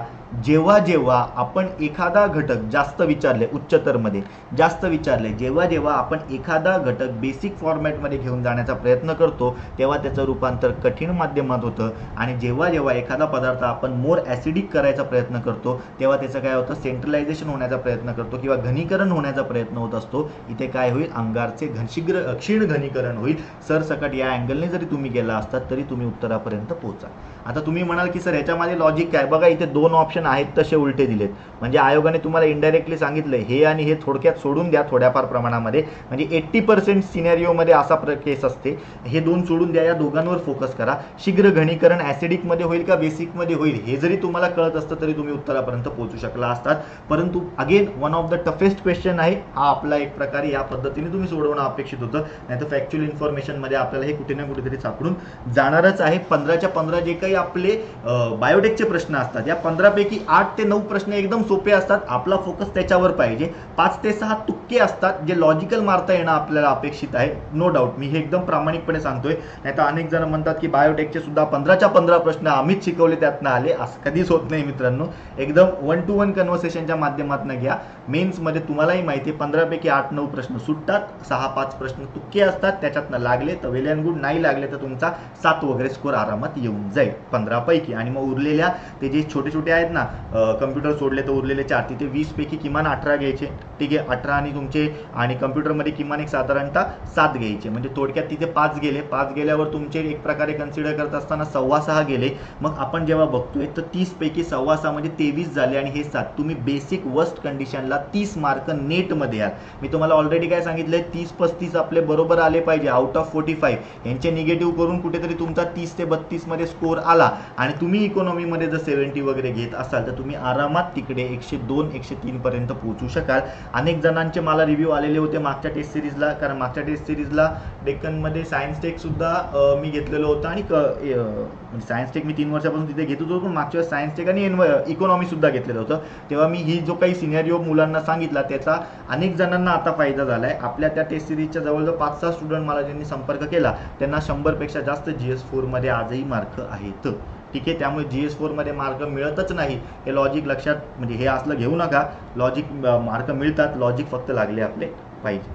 पुढे बघूया काय बघा, पीटीसीच्या संदर्भात डॅशच्या मिलन प्रक्रियेत अंतर्गत 2 भिन्न वंश ऐतिहासिक जातींपासून सायब्रिड्सची निर्मिती केली जाते. आहे तशी इन्फॉर्मेशन फॅक्च्युअल इन्फॉर्मेशन आहे, याच्याबद्दल जास्त लोड घेण्याचं काम नाही. सगळ्यात पहिला जर आपण सांगायचं झालं तर याच्यामध्ये आपण जेव्हा बघू तर आपल्याला आयोगाने उत्तर जीवद्रव्य दिलेलं आहे. बेसिक इंग्लिशमध्ये बघितलं तर प्रोटोप्लास्ट आयोगाने आपल्याला इथे दिलेलं आहे, नक्कीच महत्त्वाचं आहे. ज्याच्या माध्यमातून काय केले जातात, ज्या सेल वॉल असतात त्या काय केल्या जातात, एक प्रकारे कन्सिडर करायचं झालं तर घालवल्या जातात किंवा रिमूव्ह केल्या जातात. जर आपण बघायचं झालं तर हरित लौक एक प्रकारे क्लोरोपास्ट वगैरे आहे, यांच्या बाबतीमध्ये जर सांगायचं झालं तर क्लोरोफिल, क्लोरोपास्ट त्या माध्यमातून जेव्हा एक प्रकारे निर्मिती होते तिथे आपण बघतो. परंतु युजली या पीटीसीच्या तत्वाची अंमलबजावणी हरित लौकामध्ये होते, म्हणून हा कदाचित ऑप्शन तिथे आला असेल. पेशीद्रव्य संजीन म्हणजे आपण जर सांगायचं झालं तर सायटोप्लास्मिक जिनोम आपण ते बघतो. याच्यामध्ये युजली काय होतं की जो काही इनहेरिटन्स असतो ऑर्गनेलाचा, या इनहेरिटन्स जो असतो ना ऑर्गनेलाचा, तो डीएनए ऑफस्प्रिंग मध्ये काय केला जातो, काउंट केला जातो. आणि न्यूक्लियस संजीन म्हणजेच एक प्रकारे न्यूक्लिअर जिनोम मध्ये आपण जेव्हा बघतो तेव्हा न्यूक्लियस मधनं काय केली जाते, एक प्रकारे म्हणजे केंद्रकातनं जी काय असते ती एक प्रकारे मिलनाची प्रक्रिया पार पाडली जाते. हे एवढंच लक्षात ठेवायचं, बाकी काहीच नाही आहे. ऑर्गनेलाच्या माध्यमातून मिलन प्रक्रिया पेशीद्रव्य संजीन किंवा सायटोप्लाझ्मिक जिनोम, केंद्रकाच्या माध्यमातून मिलन प्रक्रिया तेव्हा न्यूक्लिअर जिनोम. हे एवढं जरी लक्षात ठेवलं तरी डेटा सफिशियंट आहे. ज्याचं लॉजिक क्लिअर आहे त्याला ह्या प्रश्नाचं उत्तर आलं असतं, म्हणून मी हा प्रश्न एक साधारणतः मध्यम पातळीवर म्हणेन. अगदी सोपा नव्हता पण अगदीच कठीण आहे असंही नव्हतं. पुढे बघा, प्रथिने संकेतीकरण करणाऱ्या समग्र जिनांच्या संग्रहाला काय म्हणतात. सरळ साधा सोपा प्रश्न आहे, याला आपण एक्झोम म्हणतो. संपला विषय. जे बेसिक असतं ते कशामध्ये असतं, जिनोम मध्ये असतं. जिनोम मध्ये काय असतं युजली सांगायचं झालं तर complete set of genes in a cell. काय, complete set of genes in a cell, म्हणजे एका सेल मधल्या सर्व जीन्सला आपण काय म्हणत असतो, संजीन म्हणत असतो किंवा एक प्रकारे जिनोम म्हणत असतो. आता हे बघा, मी मुद्दामून काही जणांचं असतं ना की मला सर मराठीमध्येच पाहिजे, मी मराठीतच असतो. बाबांनो, बायोटेक कंपल्सरी थोडं हायब्रिड लँग्वेजमध्ये वाचा, नाहीतर हे संजीन वगैरे जर लक्षात ठेवायचा वेळ आला तर थोडाफार प्रॉब्लेम निर्माण होऊ शकतो. मेटाबोलममध्ये जर सांगायचं झालं तर हे काय असतात, स्मॉल मॉलिक्युल्स असतात एखाद्या स्पेसिफिक लिव्हिंग थिंग मधले किंवा एखाद्या स्पेसिफिक घटकामधले. आपण असं म्हणूया की या सेलमधले एखादी जर स्पेसिफिक जीन असेल, ठीक आहे, या सेलमधली एखादी स्पेसिफिक जीन असेल, या स्पेसिफिक जीनमधले जे काही आपल्याला घटक बघायला मिळतात, स्पेसिफिक सेल जी असेल, या स्पेसिफिक सेलमधले जी काही एखादे घटक आपल्याला बघायला मिळतात त्याला आपण काय म्हणत असतो, मेटाबोलोम म्हणतो. स्मॉल मॉलिक्युल्स आपल्याला बघायला मिळतात. इंट्रोमच्या बाबतीमध्ये जर सांगायचं झालं तर हा त्यांच्या अंतर्गत घटक असतो दोघांमधला. हे एवढं जरी इथे लक्षात ठेवलं तरी सफिशियंट आहे, परंतु बेसिकली जिनोम, मेटाबोलोम आणि एक्झोम एवढं जरी लक्षात ठेवलं तरी डेटा सफिशियंट राहील. प्रश्न आपल्याला आयोगाने याच्यावर विचारलेले आहेत, माहिती असणं गरजेचं. या बेसिक संकल्पना काय आहेत प्रतिनिधी संकीर्णीकरणाच्या, या सर्व आपण आपल्या लेक्चरमध्ये बघून घेणार आहोत. पुढे, अलीकडे फैलाव झालेला गाय गुरांमधील त्वचेचा गुठळी रोग असणाऱ्या विषाणूंमुळे झालेला आहे. आपल्याकडे लंपी आजार आलेला होता बघा, लंपी आजार चर्चेमधला मुद्दा होता. आणि मी करंटचं लेक्चर घेत असताना सुद्धा सांगितलेलं होतं की आपल्याला कुठेतरी प्रिलिममध्ये येईल, परंतु आयोगाने आपल्याला तो प्रश्न युजली जर सांगायचं झालं तर आपल्याला तो मेन्समध्ये या अँगलने विचारलाय. लक्षात ठेवायचं, लंपी जो आजार बघायला मिळतो त्याच्यामध्ये काय होतं, जे काही लंप्स असतात ते लिम्प्स किंवा आपण लंप्स किंवा लिम्प्स म्हणूया आपण, ते लिम्प नोड जे असतात ते काय केले जातात, एक प्रकारे फुगतात किंवा एक प्रकारे काय होतात, इनलार्ज होतात, त्यांची साईज वाढते आणि युजली लार्ज लिव्हर आपल्याला काय त्याच्यामध्ये बघायला मिळत असतं. जेव्हा हे या प्रकारचे घटक आपल्याला बघायला मिळतात तेव्हा युजली काय होतं, तिथे लंपी आजार आपण म्हणू शकतो किंवा लंपी आजारच्या माध्यमातून या प्रकारचे आपल्याला सिम्पटम्स आढळतात. आणि एक प्रकार जर सांगायचं झालं तर हे लंपी आजार आपल्याला डबल स्ट्रँडेड डीएनए व्हायरस याच्या स्वरूपामध्ये बघायला मिळतात. करंटमध्ये चर्चेत होतं, कुठल्याही ठिकाणी वाचलं lumpy double stranded DNA disease असंच चर्चा प्रत्येक ठिकाणी आपल्याला बघायला मिळत होती. त्यामुळे या प्रश्नाचं उत्तर करंटमधनं आपल्याला निघते. उत्तर ऑप्शन क्रमांक 4 आहे. आता इथे उगाच लंपी आजारामध्ये जायची गरज नाही. इथे आपण काय करंट शिकत नाही किंवा आपण बेसिक जनरल सायन्स करत नाही आहोत. आपल्याला प्रत्येक आजार नक्की कुठल्या टप्प्यामधला आहे, चर्चेतला कुठला आहे ते माहिती असणं गरजेचं आहे. म्हणजे मी सांगतो तुम्हाला, मागच्या वेळेस मी मुलांना सांगितलेलं होतं की तुम्ही एक प्रकारे आपला कोरोना युजली जो चर्चेतच होता किंवा आहेच रादर, त्यानंतर कन्सिडर करायचं झालं तर झिका व्हायरस जो चर्चेमध्ये होता, त्यानंतर अजून एक होता कुठला तरी त्याचं ते केरळमध्ये सापडलेलं बघा, आता मला एक्झॅक्ट नाव नाही आठवते त्याचं, ते म्हणजे छोटे आपले केळी वगैरे असतात ना त्याच्यामध्ये आढळणारा वगैरे तो बघायला मिळत होता. आठवल्यावर सांगेन मी युजली. तर तो एक बघायला सांगितलेला होता. आणि त्यानंतर सरते शेवटी लंपी आजार बघायला सांगितलेला होता. आणि युजली लंपीवर प्रश्न आला आणि काय काय बघायचं हे सुद्धा सांगितलेलं होतं. उगाच जर कोरोनाचं तुम्ही एक प्रकारे कधी सुरू झाला, कुठे सुरू झाला हे जर इथे वाचताय तर हा प्रश्न बायोटेकच्या माध्यमातून येऊ शकत नाही. कदाचित हा प्रश्न डिझास्टर मॅनेजमेंटमध्ये येईल, परंतु हा प्रश्न जर बायोटेकने बघायचा झाला तर वेगवेगळ्या आजारांचे कुठले कुठे घटक आपल्याला बघून घेणं गरजेचं आहे. हे सर्व सांगितलं जातं, हे सर्व दाखवलं जातं. तेवढं फॉलो केले तरी डेटा सफिशियंट ठरतो. पुढे बघूया, यांना जैव संरक्षण मूल्यांकन करण्यापासून सूट देण्याचे 30/3/2022 म्हणजे 30 मार्च ची करंटची बीट जी आहे हे ज्ञापन भारत सरकारच्या वातावरण व वने पाहिजे होतं, बने नाही वने आणि हवामान बदल मंत्रालयाने जाहीर केलेले आहेत. थोडक्यात जर कन्सिडर करायचं झालं तर 30 मार्चला एक प्रकारे कन्सिडर करत असताना बायो सिक्युरिटी चे जे काही मूल्यांकन आहेत किंवा एक प्रकारे जे काही निकष आहेत यांच्या बाबतीमध्ये कुठल्या ह्याला ते निकष लागणार नाही असा प्रश्न विचारलेला होता. करंटचा होता, याच्याबद्दल कुठलंच असं वेगळं नाहीये. जमलाच तर हिंदू वाचत चला, द हिंदू कंपल्सरी, त्याच्यामधला जो काही सायन्स टेक सेक्शन असतो तो एकदा बघायचा किंवा एक प्रकारे सायन्स एडिटोरियल्स येतात ते बघायचे किंवा एक वृत्तपत्र आहे, आता मला एक्झॅक्ट नाही आठवते, मी तुम्हाला त्याचं नाव सांगतो, त्याच्यामध्ये प्रॉपर सायन्स हा एक घटक असतो तो बघत चला. त्याच्यावर आपल्याला प्रश्न येतात. हे त्याच्यामध्ये नक्कीच 100% पब्लिश झालेलं असेल. ज्यात परकीय जीन नाही असे संपादित पादप वनस्पती संजीन किंवा जिनोम. आता मला सांगा, साधी गोष्ट आहे, सद्यस्थितीमध्ये आपल्याकडे सर्व मेक इन इंडिया वगैरे चालू आहे, मेड इन इंडिया वगैरे चालू आहे. मग उद्या उठून आपल्याकडे यासारख्या उद्योगांना प्रोत्साहन देण्याच्या उद्दिष्टाने काय तत्व सुरू करण्यात आलेली आहे की या उद्योगांना त्यांच्यामधल्या सिक्युरिटीच्या बाबतीमधले डिक्लेरेशन स्वतः त्यांनी केले तरी चालणार आहेत असे वेळोवेळी आपण बघतो. हे एवढं जरी बेसिक माहिती असतं तर मी काय केलं असतं, ज्यात परकीय जीन आहेत, आता इथे मेक इन इंडिया येत नाही, हा ऑप्शन कट करा. ज्यात संजीन तपासणी केलेली आहे असे प्रोबायोटिक्स ज्यात ऑलरेडी केलेली आहे तर त्यांना परत सूट देण्याची गरज आहे का, अजिबात नाही, हा सुद्धा ऑप्शन गेला. जननिकदृष्ट्या परिवर्तित केलेली केल्पे, आता उद्या उठून जननिकदृष्ट्या पण कुठल्या टेक्निकने, भारतीय टेक्निकने, आयुष पद्धतीने का इतरांच्या बाबतीमधनं, ते सुद्धा कट करा. ज्यात परकीय जीन नाही म्हणजे जे 100% स्वदेशी आहेत अशा प्रोडक्ट्सला किंवा अशा ज्या पादप वनस्पती म्हणजे एक प्रकारे कन्सिडर करत असताना जिनोम्सला पुन्हा एक प्रकारे मूल्यांकन करत असताना सदर निकषांमधनं सूट देण्यात आलेली आहे, अशी घोषणा इथे केलेली बघायला मिळते. म्हणून ऑप्शन क्रमांक 1 याचं उत्तर आहे.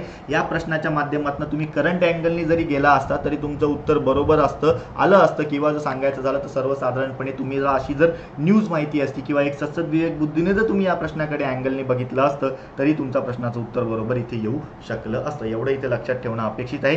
परीक्षेच्या दृष्टीने मी म्हणेन पुन्हा एकदा सोपाच नाहीये की डायरेक्ट सुटेल आपला किंवा कठीणही नाहीये, पण एक बेसिक मी जे काही स्वतः लॉजिक लावलं ते लॉजिक मी इथे तुम्हाला सांगतो. पुढचं बघा. हा सोपा प्रश्न, सोपाच म्हणेन मी, ज्याने न्यूज वाचली आहे, करंटची बीट आहे, ठीक आहे, त्याच्यासाठी बेटर आहे. काय बघा, वर्मॉन्ट विश्वविद्यालय आणि टॅफ्ट्स विश्वविद्यालयाच्या संघांनी बनविलेले स्वयंप्रांतिकरणीय सजीव यंत्रमानव म्हणजेच काय मित्रांनो, रोबो आणि डॅश आणि डॅश आफ्रिकी नखरी बेडकांच्या पेशींचा आहे. म्हणजे त्यांनी असं सांगितलंय की जे कन्सिडर करत असताना मी नाव सांगतो तुम्हाला, जे आफ्रिकन क्लॉड फ्रॉग आहेत, काय आफ्रिकन नखरी बडकं, हे काय नकली नाही पाहिजे होतं, ते नखरीच बरोबर आहे. आफ्रिकन कन्सिडर करत असताना जे काही क्लॉड फ्रॉग्स आहेत, ठीक आहे, या क्लॉड फ्रॉग्सच्या माध्यमातून किंवा या क्लॉड फ्रॉगच्या काही गोष्टींचा वापर करून त्यांनी एक सजीव यंत्रमानव रोबो बनवलेला आहे, ज्याला त्याने नाव दिलेलं आहे झेनोबॉट. पुढच्या वेळेस कदाचित हा प्रश्न आहे. झेनोबॉट्स आपण ज्यांना म्हणत असतो त्यांच्यामध्ये नक्की कुठल्या गोष्टी या नॉर्मल माणसांच्या सारख्या आहेत, ज्या सजीव वाटतात परंतु त्या आफ्रिकी नखरी बेडकाच्या पेशींच्या बनलेल्या आहेत. आता मला एकच सांगा, शुक्रपेशी आणि बीजांड, हृदय आणि त्वचा, केशरू आणि रक्त, अस्थिजनक पेशी आणि अस्थिशोषक पेशी, ठीक आहे. काही जणांनी काय विचार केला, हे मोठं दिसतंय म्हणून 4 नंबर ऑप्शन लिहूया, पण असं नाहीये मित्रांनो. मला सांगा, जर तुम्ही नॉर्मल रोबो बघितला, आता रोबो म्हणजेच काय, प्रत्येक वेळेस जो आपल्याला तो कुठला तो चिकी का कुठला रोबो तो पिक्चरमध्ये होता, काय ते थलाइवा आणि ऐश्वर्या राय बच्चन यांचा चित्रपट आहे कुठला तरी, आता मला त्याचं नाव नाही आठवते त्या रोबोचं. त्या रोबोमध्ये आपण काय बघतो, तुम्हाला आठवलं असेल किंवा बघा, कमेंट करा हवं तर. त्या रोबोला आपण बघितल्यावर आपल्याला काय वाटतं की सर्व रोबो हे माणसासारखेच दिसतात. असं नाही मित्रांनो, लक्षात ठेवा, यंत्र मानव ही संकल्पना आहे, रोबॉट ही जी काही संकल्पना आहे ना, ही युजली काय असते, ज्या सिस्टीम किंवा ज्या एखादी मशीन जर एखाद्या मानवाचं काम करत असेल त्याला आपण रोबो म्हणतो. आणि आजकाल जी काय सजीव यंत्र मानव पद्धत अशी आलेली आहे की त्याच आता मशीनला वेडावाकडा आकार देण्यापेक्षा माणसासारखाच आकार द्यायचा, म्हणजे माणसाला माणसाशी कनेक्ट झाल्यासारखं वाटेल. आणि उद्या उठून आपण बघतो बघा, त्या चित्रपटात सुद्धा दाखवलेलं असतं की त्याला हार्ट म्हणजे त्याला एक प्रकारे स्वतःचा माइंडसेट नसतो, स्वतःचं. आता इथे कन्सिडर करत असताना काय म्हणतो आपण त्याला, आता हृदय नावाच्या गोष्टीचं काम एकच आहे की रक्तस्राव वगैरे करणं, किंवा रक्तस्राव म्हणण्यापेक्षा रक्त वगैरे हाताळणं. ते काही भावना वगैरे, माझं हृदय बिदय दुखते असं होत नाही. प्रेम वगैरे या सगळ्या ज्या काही आपल्या भावना असतात त्या आपल्या डोपामाइनमध्ये स्त्रावल्या जातात किंवा मेंदूतनं असतात. परंतु युजली आपण एक मानवाचं प्रतीक म्हणून काय बघतो की त्याला हृदय आहे, अरे चांगल्या मनाचा माणूस आहे, आपण असं त्याला म्हणतो ना, म्हणजेच काय तो आपल्याला आपल्यासारखा वाटतो, ठीक आहे. त्यानंतर एखादा रोबो, आता त्या पिक्चरमध्ये काय दाखवलेलं होतं बघा, त्याला फिलिंग्स असतात आणि मग तो नंतर काय करतो, सगळ्याच गोष्टी एक प्रकारे चिट्टी नाव असतं त्याचं, हा, त्या सर्व गोष्टी एक प्रकारे काय करतो, तो नष्ट करायला सुरुवात करत असतो. मग अशा ह्याच्यामध्ये जर त्याला हृदय असतं तर त्याने ते केलं असतं का, नाही केलं. हा एक पहिला अँगल. दुसरा अँगल बघा, मी एक माणूस आहे, तुम्ही एक माणूस आहे, हे आपल्याला पटकन कशावरनं कळतं, तुम्ही आणि माझं एक प्रकारे आपण एकमेकांची शुक्रपेशी, बीजांड हे बघून ओळखतो का हा माणूस आहे की नाही, ठीक आहे. डायरेक्टली आपण एकमेकांचं रक्त बघून ओळखतो का, काय आहे काय नाही. त्यानंतर एक प्रकारे आपण ह्या अस्थिजनक आणि अस्थिशोषक पेशी म्हणून बघतो का, आहे की म्हणजे माणूस आहे की नाही. आपण काय बघतो, अरे हा माझ्यासारखा दिसतो, आपल्याला एकमेकांचा जो भाग दिसतो ती आपल्याला एकमेकांची आपली त्वचा दिसत असते.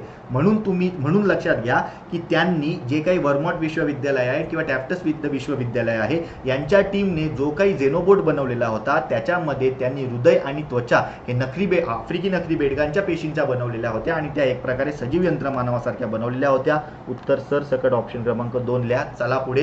हे अख्खं वर्गीकरण जे आहे किंवा अख्खं एक्सप्लेनेशन कुठल्या तरी पेपरमध्ये छापून आलेलं होतं तेव्हाच माहिती असणं गरजेचं आहे. आणि हाईट सांगतो मित्रांनो, ही 2020 ची बीट आहे आणि ही 2022 ला पुन्हा एकदा चर्चेत होती, त्यामुळे हा प्रश्न इथे विचारलेला आहे, एवढं लक्षात ठेवायचं. त्यामुळे जे काही आपण आपल्या टेलिग्राम चॅनलवर बीट्स टाकतोय ना त्या कृपया बघत चला, वाचत चला.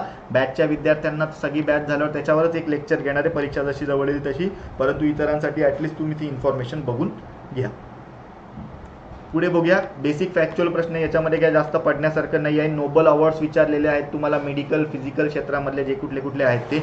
आता याच्यामध्ये जर बघायचं झालं तर सरसकट आयोगाने याचं उत्तर काय दिलेलं आहे बघूया आपण. आयोगाने एकतर सोपं आहे, लँड टेनियरवरनंच आपलं एकतर निघू शकतं, पण आपण बघू शकतो सरसकट याचं उत्तर आयोगाने ऑप्शन क्रमांक 2 दिलेलं आहे. सरसकट त्याच्यावरनंच लागते बघा. लँड टेनियर आपल्याला सर्वांना माहिती आहे, मानवी रक्तगटांचा शोध आपल्या सायन्सच्या पुस्तकांमध्ये जेव्हा रक्तभिसरण आहे तिथे पहिल्यांदाच बघायला मिळते. डी चं 4 वरनंच तुम्हाला उत्तर निघतंय. पण लक्षात ठेवा रॉबर्ट कॉक होता, पेशीय क्षयरोग प्रतिक्षमता याच्या बाबतीतला शोध लावलाय. पॉल अहर्लिच यांनी प्रतिक्षमतेतील जीवविषरोधकांची भूमिका याच्याबद्दल शोध लावलाय. रोझलॅन यालो यांनी किरणोत्सारित आमापनाचा विकास, हे मराठी थोडं विचित्र आहे, आमापनाचा विकास याच्याबद्दलचा शोध लावलेला आपल्याला बघायला मिळतो. सांगायचं तात्पर्य काय, थोडक्यात एकदा नोबेल अवॉर्ड सुद्धा बघून घ्यायचे. सगळ्यात पहिलं काम आहे करंटशी रिलेटेड बघून घ्यायचे. दुसरं काम आहे आपल्याला बायोटेकच्या सिलेबसमध्ये जे काही सब पॉईंट्स आहेत, आता तुम्ही एखादं समजा खाद्यलसी बघतायत, खाद्यलसीचा कुठला शोध लावलाय का, त्याच्याशी रिलेटेड कुठला शास्त्रज्ञ आहे का, बघून घ्या, कदाचित प्रश्न येऊ शकतो याच्यावर. आणि बॅचच्या विद्यार्थ्यांनी काही लोड घ्यायचं काम नाही, हे ऑलरेडी तुम्हाला बघितलंय, ते तुम्हाला सांगितलं जाईल. हे सर्वच्या सर्व आपल्या पुस्तकांमध्ये आहेत, माहिती असणं आपल्याला गरजेचं आहे. याच्यापेक्षा इतर अनेक सुद्धा शास्त्रज्ञ बघायला मिळतात, ते सुद्धा आपण कव्हर करणार आहोत. पुढे बघा, डॅश स्पीशीज हे एक प्रवर्तक संवर्धन म्हणून वापरून पारंपरिक किण्वन केलेले खाद्य तेही तेव्हे, म्हणजे आता ह्याचं इंग्लिशमध्ये सांगायचं झालं तर हे ॲक्च्युली असं होतं, याचा प्रोनाऊन्सिएशन किंवा ह्याचा वर्ड हा असा बघायला मिळतो. टेम्पे एक खाद्यपदार्थ बघायला मिळतो, टेक्निकली जर सांगायचं झालं इंडोनेशियात विस्ताराने वापरले जाते. आता किण्वन पद्धत आहे, किण्वन पद्धत म्हणजेच काय, फंगस असणं गरजेचं आहे कन्सिडर करायचं झालं तर. आता लॅक्टोबॅसिलस इथे जर आपण बघतो किंवा जो काही आपण डेटा बघतोय, लॅक्टोबॅसिलस आहे, पेनिसिलियम आहे, ॲस्परगिलस आहे, हायपोजस आहे. मग याच्यामध्ये जर सांगायचं झालं तर हायपोजसची जर स्पेलिंग बघायची ती थोडी वेगळ्या अँगलनी येते. मग याच्याबद्दल जर बघायचं झालं तर सरसकट लक्षात घ्या मित्रांनो, इथे लॅक्टोबॅसिलस काय हा मित्रांनो लक्षात घ्यायचा बॅक्टेरिया आहे. ठीक आहे, दही योगर्ट वगैरे आपण मध्ये जो बघायला मिळतो तो. पेनिसिलियम आपल्याला काय बघायला मिळते मित्रांनो, फंगस बघायला मिळते.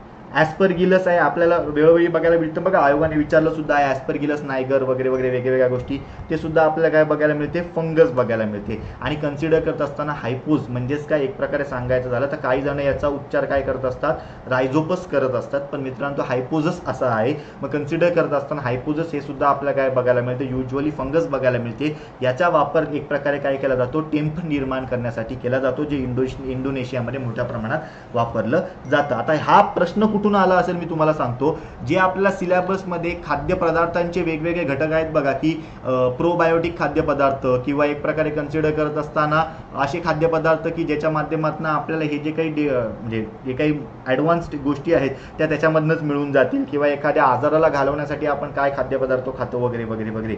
मग या गोष्टींच्या माध्यमातून हा प्रश्न आलेला आहे. सरसकट याचे वेगवेगळे चार्ट आपल्याला अवेलेबल आहेत. हा प्रश्न किती वन लाईनर असला तरी हा मी सगळ्यात टफेस्ट क्वेश्चन म्हणेल, कारण एक प्रकारे तुम्ही इंटरनेटवर सर्च केलं तर तुम्हाला असे हजारो प्रोबायोटिक सापडतील, हजारो असे फंगस सापडतील की तुम्ही ज्याचा वापर एक प्रकारे कन्सिडर करत असताना खाद्यामध्ये करत असतात. मग उद्या म्हणजे मशरूम सुद्धा एक प्रकारचं आहे त्या पद्धतीने सांगायचं जर झालं तर. मग उद्या उठून ह्याला कुठलंही लिमिट नाही आहे, पण ह्याच्यासाठी जे काही बेसिक आपल्याला लुसंटमध्ये वगैरे अवेलेबल डेटा असतो तो आपण कव्हर करण्याचा प्रयत्न करणार आहोत. पुढे बघा, इसवी सन 1949 मध्ये रसायनशास्त्रज्ञ लायनस पॉलिंग आणि त्यांच्या 3 सहकाऱ्यांनी डॅश लेखामुळे रेणू रोगांवरील संशोधनाच्या शक्यता उघड झाल्या. वरील प्रसिद्ध केलेल्या छोट्या, म्हणजे कशाबद्दल थोडक्यात चर्चा करण्यात आलेली आहे. हे एकच आहे, पुढे मागे झाले एवढं लक्षात घ्या. हा प्रश्न एकदा तुम्ही बघू शकता, पण तुम्हाला मी सांगतो मूळ पेपरमध्ये बघून घ्या, तुम्हाला याच्याबद्दलची इन्फॉर्मेशन मिळेल. कदाचित त्याची रचना पुढे मागे झालेली आहे DTP कडनं, पण आपण बघूया काय इथे विचारलं. इथे तुम्हाला एक असं विचारलं की 1949 ला लायनस पॉलिंग यांनी कशाबद्दलचा लेख लिहिलेला होता. आता तुम्ही म्हणाल की सर 1949चा लेख मी कसा लक्षात ठेवू, पण मी म्हणेल हा सगळ्यात इझिएस्ट क्वेश्चन आहे, इझिएस्ट सगळ्यात सोपा प्रश्न आहे.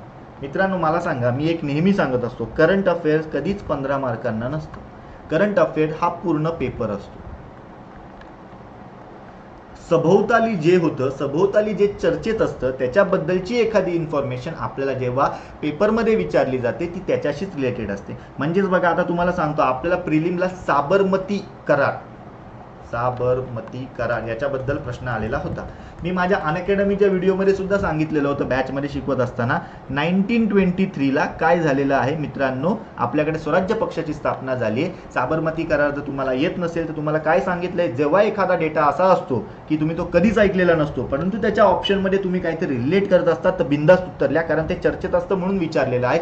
तिकडे तुम्ही बघा आयोगाने उत्तर ऑप्शन क्रमांक 4च दिलेला आहे, जिथे आपल्याला त्या स्वराज्य पक्षाच्या बाबतीमधला एखाद्या निर्णयासाठी साबरमती करार केलेला बघायला मिळतो. कोणत्याच इतिहास शिक्षकाने सुद्धा सांगितलेले नाही आहे. माझा हिस्ट्री ऑप्शनल असून सुद्धा मी एकदा दोनदा कुठल्या तरी माझ्या UPSCच्या नोट्समध्ये लिहिलेलं बघायला मिळतं, तेव्हा मला परीक्षेनंतर कळालं. पण त्या मोमेंटला काय विचार करणं अपेक्षित होतं, बाबा मी साबरमती करार सर्वसामान्य विद्यार्थी वाचतात का किंवा सगळेजण वाचतो का आपण सर्वसामान्य पद्धतीने, अजिबात नाही. थोडं वेगळं विचारलंय, ऑप्शनमध्ये त्याच्याशी रिलेट काय करते त्यातल्या त्यात ते मारा. सर्वांनी ऑप्शन क्रमांक 3 मारलेला होता, ठीक आहे, थोडा एक्सप्लेन केलेला होता किंवा थोडा वेगळा होता म्हणून, परंतु कन्सिडर करत असताना या असे लॉजिक्स तुम्हाला लावावे लागतात. हेच सेम लॉजिक इथे लावा मित्रांनो. गेल्या 2 ते 3 वर्षांपासून जे काही आपल्याकडे NFHS 5 असेल किंवा वेगवेगळे अहवाल असतील, याच्यामध्ये काय सांगितलं जातं आहे, भारतामध्ये सिकल सेल ॲनिमिया यांचं प्रमाण वाढत आहे, ॲनिमियाचं प्रमाण वाढत आहे, महिलांमध्ये त्याचं प्रमाण वाढत आहे. भारतामधल्या दर 3 पैकी 1 स्त्रीला ॲनिमिया या रोगाने काय केलं जात आहे, ग्रासलं जात आहे. सरसकट माहीत नाहीये, काहीच चर्चेत नाहीये, सिकल सेल ॲनिमिया दिसतोय, द्या बिंदास पुढं. सांगायचं तात्पर्य काय, हे सांगणारा सुद्धा तुम्हाला कोणतरी एक मार्गदर्शक किंवा एक मित्र असावा, आणि हे आपण बॅचच्या माध्यमातून कव्हर करणार आहोत. तुम्हाला काही काही ट्रिक्स सांगणार आहे मी, आणि काही काही टिप्स आहेत आपल्या की जिथे जिथे त्या गोष्टींचा वापर केला तर लॉजिक लागतं. चला मी असं म्हणेन की काही जण याच्यात रिस्क नाही घेणार, इट्स ओके, नका घेऊ, पण जर घ्यायची असेल तर लॉजिकल घ्या ना. काही वेगळं लिहिण्यापेक्षा काहीतरी रिलेटेड लिहिलेलं आपल्याला भेटत ठरू शकतं. हा त्यांच्याबद्दलचा लिखाण बघायला मिळतो. मुद्दामून मी हे बाकी एक्सप्लेन करणार नाही, मुद्दामून मी हा प्रश्न असाच ठेवेल की ज्या प्रश्नाला ज्या माध्यमातून मी विचार केलेला होता, आणि तुम्ही सुद्धा त्या माध्यमातून जर करंटच्या दृष्टीने विचार केला, नॉलेजचं इम्प्लिमेंटेशन, तर तुम्हाला याचा फायदा होऊ शकतो. पुढे बघा, राष्ट्रीय डेअरी विकास बोर्डाचे बहुविध अंडोत्सर्गी भ्रूण स्थानांतरण तंत्रज्ञानाने ऊर्ध्व दर्जाच्या म्हणजे चांगल्या दर्जाच्या दुग्धदेयक पशूंच्या माद्यांचे प्रजननाचे प्रमाण वाढते. या तंत्रातील प्रक्रियेत डॅश या समान क्रिया असणाऱ्या संप्रेरकाचे टोचन केले जाते. आता इथे आपल्याला असं एक संप्रेरक विचारलंय, असं एक आपल्याला हॉर्मोन विचारलेलं बघायला मिळतं की ज्याच्यामुळे आपल्याला काय होतं, भ्रूणांच्या बाबतीमध्ये चांगल्या प्रकारचं स्थानांतरण होऊन त्या भ्रूण असे तयार होतात की त्याच्यामधनं आपल्याला जास्तीत जास्त चांगल्या दर्जाचं दूध मिळतं. हा बेसिक प्रश्न इथे आहे. आता मला सांगा, एक प्रकारे सांगायचं झालं तर इस्ट्रोजेन आपण जेव्हा जेव्हा बघतो, जेव्हा जेव्हा आपण इस्ट्रोजेन याचा उच्चार करत असतो किंवा जेव्हा जेव्हा आपण इस्ट्रोजेन बघत असतो, तेव्हा आपल्याला काय बघायला मिळतं, जेव्हा जेव्हा सडन हीट निर्माण होते तेव्हा तेव्हा आपण काय करत असतो, इस्ट्रोजेनचा वापर करत असतो. आता पुटअप उद्दीपित करणारे संप्रेरक, थोडक्यात इंग्लिशमध्ये आपल्याला FSH दिलेलं आहे, आपल्याला कळतं F म्हणजेच काय आहे, फॉलिकल आहे. सरसकट हेच उत्तर याच पद्धतीने लिहिणं अपेक्षित होतं, परंतु ॲटलिस्ट आपल्याला हे माहिती असणं गरजेचं आहे. जी MOET टेक्निक आहे, ठीक आहे, या MOET टेक्निकशी आपल्याला हा रिलेटेड झालेला बघायला मिळतो. एपिनेफ्रिन जर सांगायचं झालं तर हे मुळात काय आहे, अँटी ॲलर्जिक आपल्याला बघायला मिळतं. आणि ऑक्सिटोसिन जर सांगायचं झालं तर सरसकट सांगायचं झालं तर इंड्यूस हार्मोन आपल्याला बघायला मिळतो. एक प्रकारे याच्यामध्ये जर आपण बघतोय तर थोडक्यात मी म्हणेन की ऑक्सिटोसिनमध्ये आपण सुद्धा बघतो बघा की एखाद्या महिलेला जेव्हा तिच्या त्या बाळाला दूध पाजायचं असतं तेव्हा त्या ठिकाणी दूध स्त्रावण्याचं सोप्या पद्धतीने किंवा एक प्रकारे कन्सिडर करत असताना सरळ पद्धतीने काम कोणाच्या माध्यमातून होत असतं, ऑक्सिटोसिनच्या माध्यमातून होत असतं. इथे भ्रूणाबद्दल चर्चा झाली आहे, चांगल्या प्रकारचं भ्रूण निर्माण होणं अपेक्षित आहे. फॉलिकल लावा, FSH लावा, उत्तर तुमचं इथल्या इथे निघतंय. सांगायचं तात्पर्य काही ठिकाणी हे असेच लॉजिक लावावे लागतात. आता तुम्ही NDDBची जर वेबसाईट काढत बघायला बसलात तर हे जवळजवळ 500-550 पानांच्या कुठल्या तरी लाईन मधली एक लाईन आहे.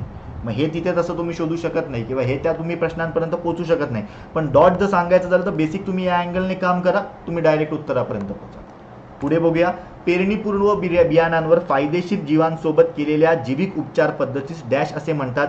मित्रांनो इथे काय आहे, पेरणीपूर्व असा शब्द आहे. पेरणीपूर्व जैव गुटिकाकरण. आता तुम्हाला हे इंग्लिशमध्ये सांगायचं झालं 2 मिनिटं द्या मला, मी इंग्लिश पेपर काढतो आपला, 2च मिनिटं.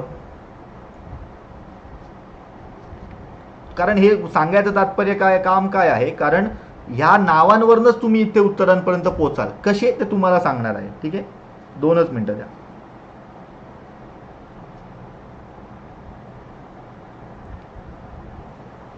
(2022) GS4 पेपर 6. फाईल्स असू द्या, टेलिग्रामवर आपल्या सर्व पेपर टाकलेले आहेत, बघून घ्या, नजरे घालणं जाणं गरजेचं आहे. त्यांनी जैव गुटिकाकरणला म्हटलेलं आहे बायोपॅलेटिंग. ठीक आहे. जैव सजावट करण्याला त्यांनी म्हटलेलं आहे बायोड्रेसिंग. जैव प्रायमिंगला त्यांनी बायोप्रायमिंग म्हटलेलं आहे आणि जैव वृद्धत्वाला त्यांनी बायो एजिंग म्हटलेलं आहे.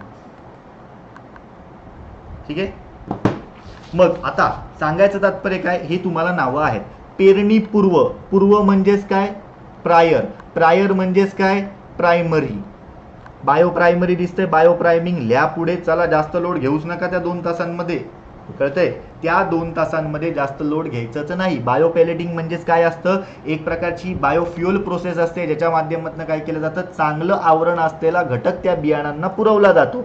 बायोड्रेसिंगमध्ये काय असं कन्सिडर करायचं झालं तर ज्या काही टेम्पररी वुंड्स असतात, म्हणजे ज्या काही टेम्पररी इजा झालेल्या असतात, या इजा घालवण्याचं काम बायोड्रेसिंगच्या माध्यमातून चालतं. जैववृद्धत्व आपण कशामध्ये बघत असतो किंवा बायो एजिंग आपण काय म्हणतो, जेव्हा मोठ्या प्रमाणामध्ये डॅमेज होत असतं. इथे बघा बायोड्रेसिंग म्हणजेच काय टेम्पररी डॅमेज, टेम्पररी इजा. इथे काय आहे बायो एजिंग मध्ये मोठी इजा. याच्यामध्ये आपण याचा वापर करत असतो. आणि बायो प्रायमिंग आताच तुम्हाला सांगितलं बेसिक पद्धत आहे, जेव्हा पेरणीपूर्व किंवा प्रायर एखादी तरतूद केली जाते तेव्हा आपण बायो प्रायमिंगचा वापर करतो. म्हणजेच काय, समजा एखादी बी रोवायची असेल, मग प्रायमिंगमध्ये काय येतं, ती बी रोवत असताना मुळामध्ये त्या बीची कुठलं साल काढायचं आहे, कुठलं साल काढायचं नाही आहे, अशा बेसिक गोष्टी येतात. ठीक आहे.